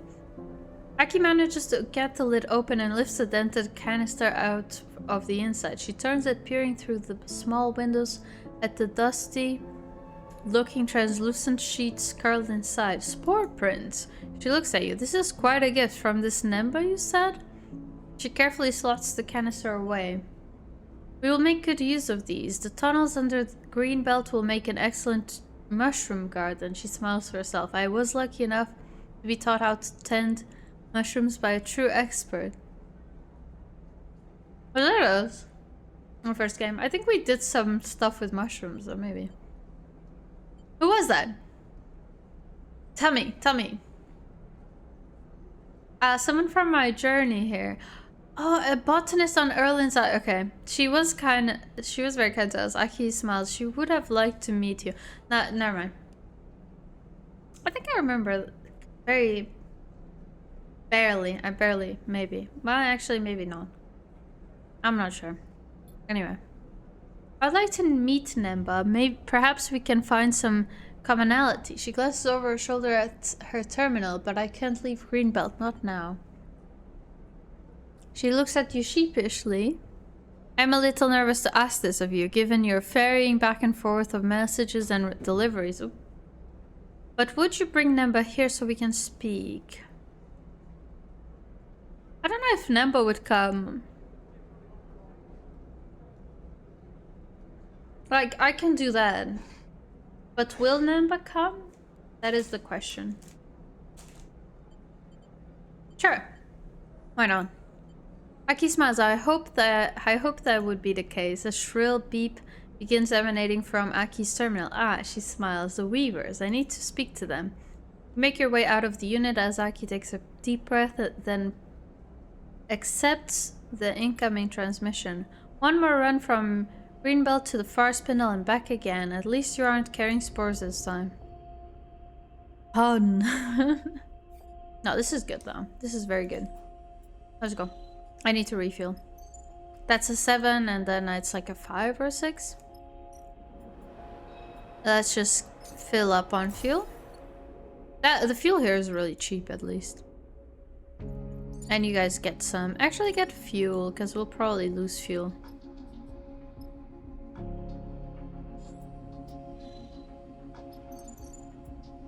We can't go straight there. Yeah, just making sure. Hello, Lilo.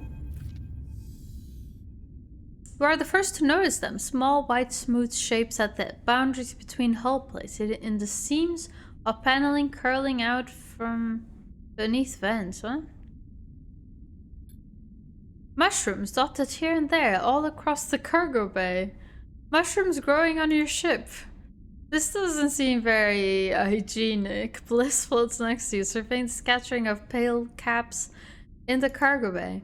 It's hard not to agree, although you doubt spores and fungi can have a significant effect on your body. Not that you've risked it before. You should find the cargo bay.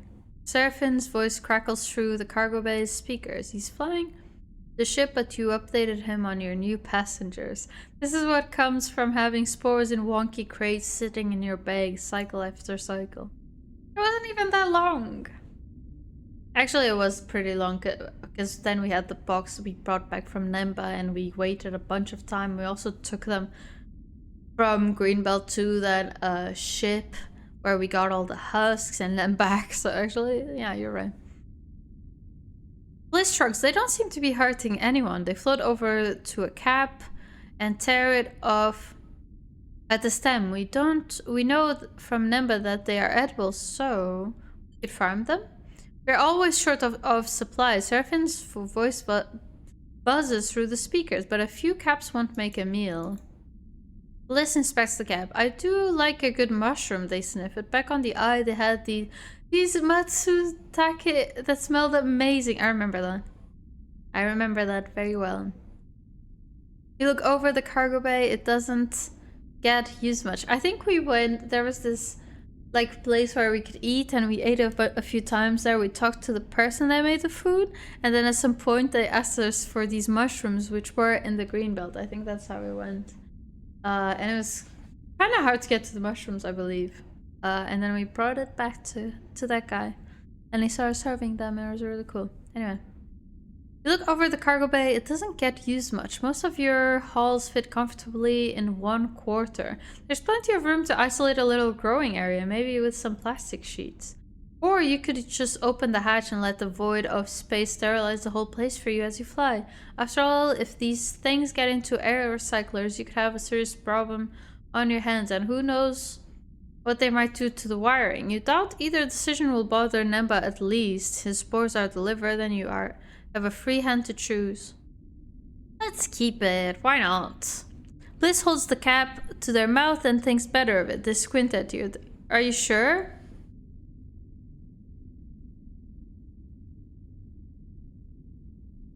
Yes? I want free food. Then we can feed the cat. Right? Although I don't really need that because we have plenty of money. Whatever, I'm not sure actually, because what if it messes up the ship and then we have to pay a bunch of money to fix it? But we do have a good amount of money if we need to fix it. Should we let mushrooms grow on our ship? Bliss likes them. The kitty might like them. Although the kitty is a carnivore, but... you know.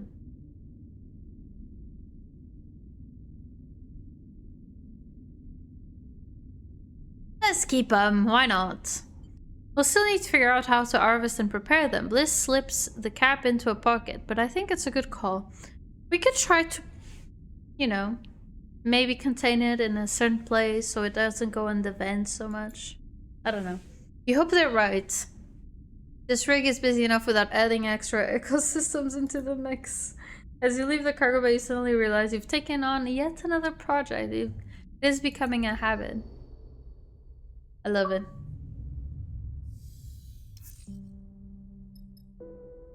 Alright, we can use...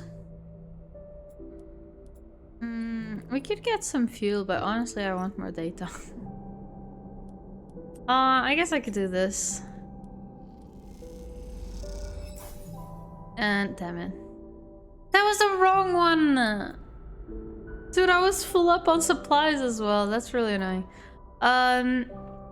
We can get data. I want to get the data. We'll just buy the fuel. Is that from... oh, this is a 5 only. Oh, that hurt. That hurt. Alright, let's just get some fuel now. Because the data is... data is a bit trickier, you know? The other stuff you can buy, and we have a good amount of money. Data is a bit trickier. Alright, I need to eat. How are the mushrooms looking? How does this work, actually? I'm a bit confused. Oh, I have to do it myself. Oh, wait, I have to turn... oh, I could have used the dice here. Our job of preparing the bay is finding all the stray caps that you don't want to take root and pulling them out. Alright. Alright, wait. Let's do this the right way. Nemba? Alright, that's my fuel I'm putting there, but so I'm doing that later. Alright, there's nothing missing. So I'll go here, I'll use all my dice, and then I'll do that. The other thing.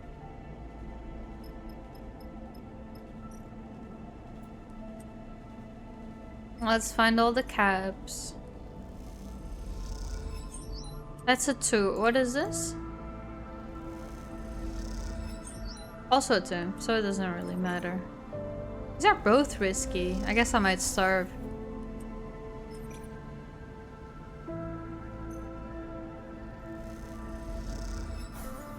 Let's try that too, why not? How risky can it be to look for cabs? Oh, there you go. Okay, that's on me for talking. Alright. Hi, Nemba. Oh wait, I need to buy the fuel. So this one, I think? No, this one? Right? Yeah? Fill up? Well, we only need 3 more. And then we can refuel again in a green belt. Which is cheaper. Alright, let's go. Emma congratulates you on arranging the meeting now. You just need to fuel to get him to Greenbelt to meet Aki. Let's go. Let's go.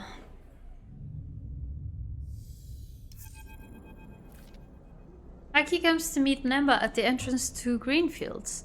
You can tell she is in full administrator mode. Her bows are precise, her words carefully chosen, but her manner is not without its distinctive warmth. Nemba responds in kind, taking a diplomatic tone, but with a wry grin for her benefit. As Aki provides the tour, you watch them from one of the bridges, their conversation muffled by the greenery all around.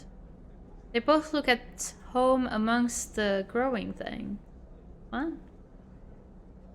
Hands reaching out to touch stray leaves, faces dappled with sunlight. When Nemba returns afterwards, you aren't surprised to see him pleased. Plans are in motion, sleeper. Nemba smiles for a moment and then catches himself. Optimistic plans. What did Aki offer?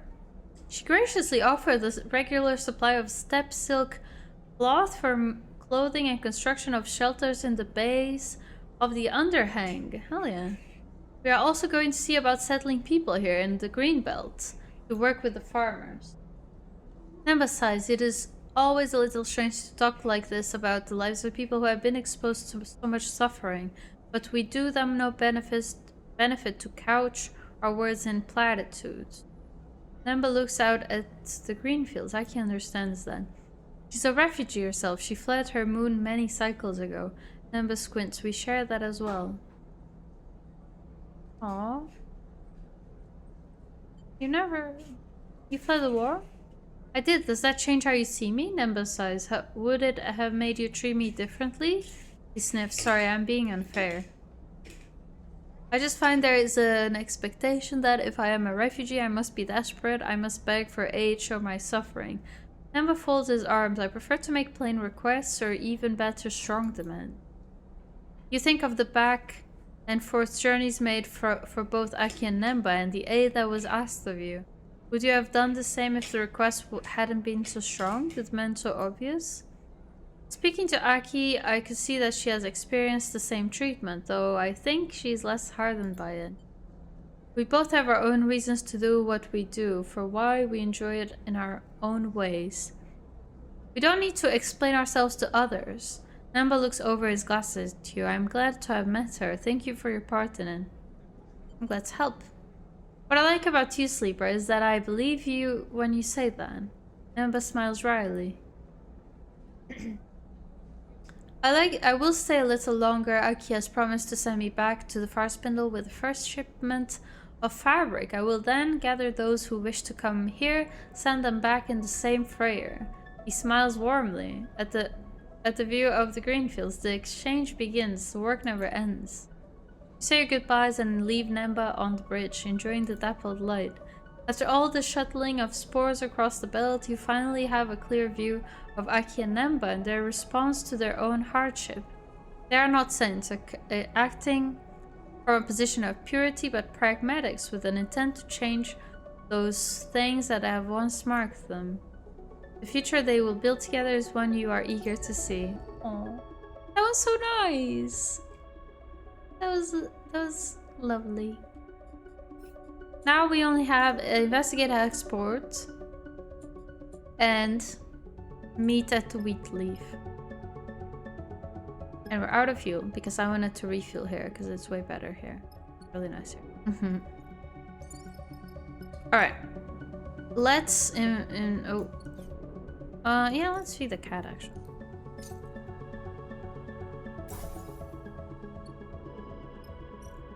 Alright, and let's do some of these. It's all the same, so we can whatever.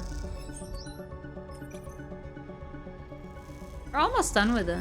Might as well use the 3s. There we go! Every 3 cycles, we can harvest them. Hell yeah.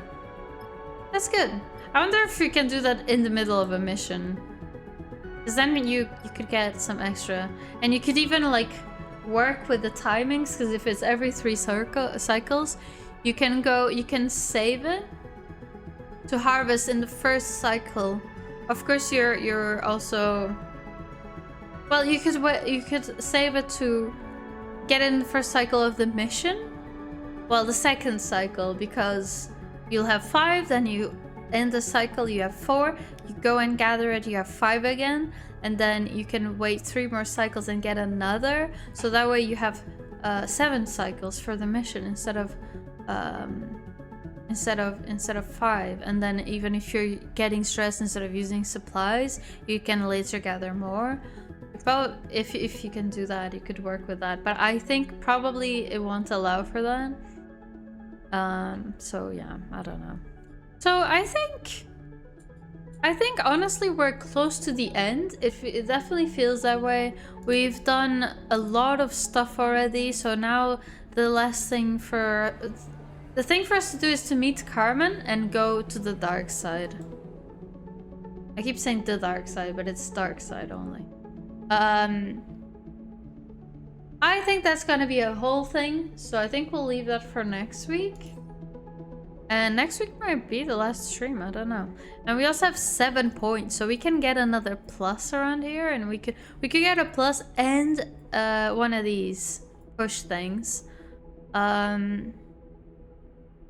Yeah, or we can get one of these and then see, like, maybe if we meet Carmen, it'll finish this, and we get another point, and we can get another plus. I don't know.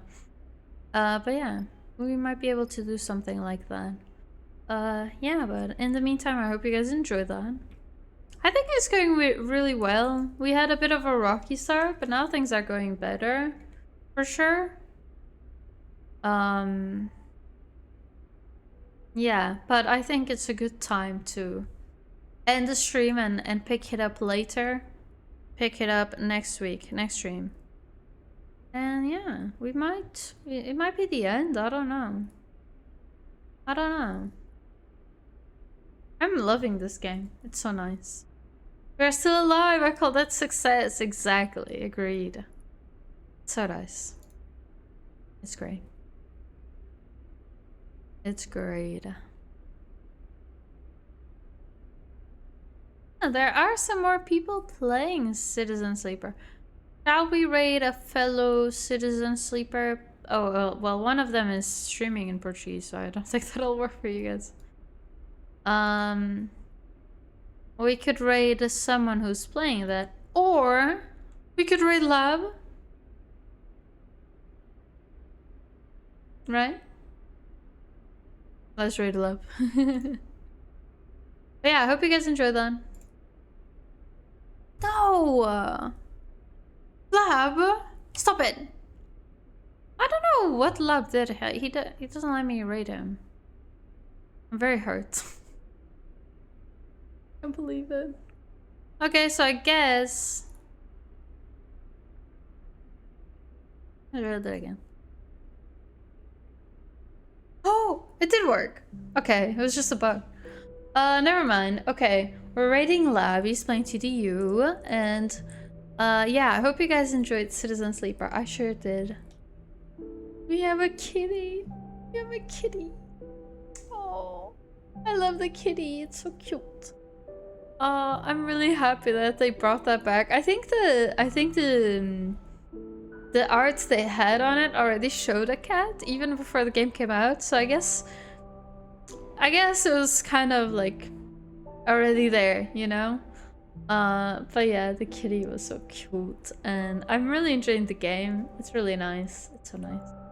And at first it was very chaotic because I didn't really know what I was doing, but now things are getting a lot better. And also because we've got so many upgrades, it's just easier, you know? But yeah, I'm really interested to see how the rest of the game goes. I have hiccups, I don't know why. Yeah, I hope you guys are too. We'll play this again next week. But until then, we will play until then. I have to stop for that. We will play Repo on Friday, and Cyber will be playing also. I think we'll have a full party, and then we'll be playing until then on Sunday. So I'll see you guys in one of those streams. Bye!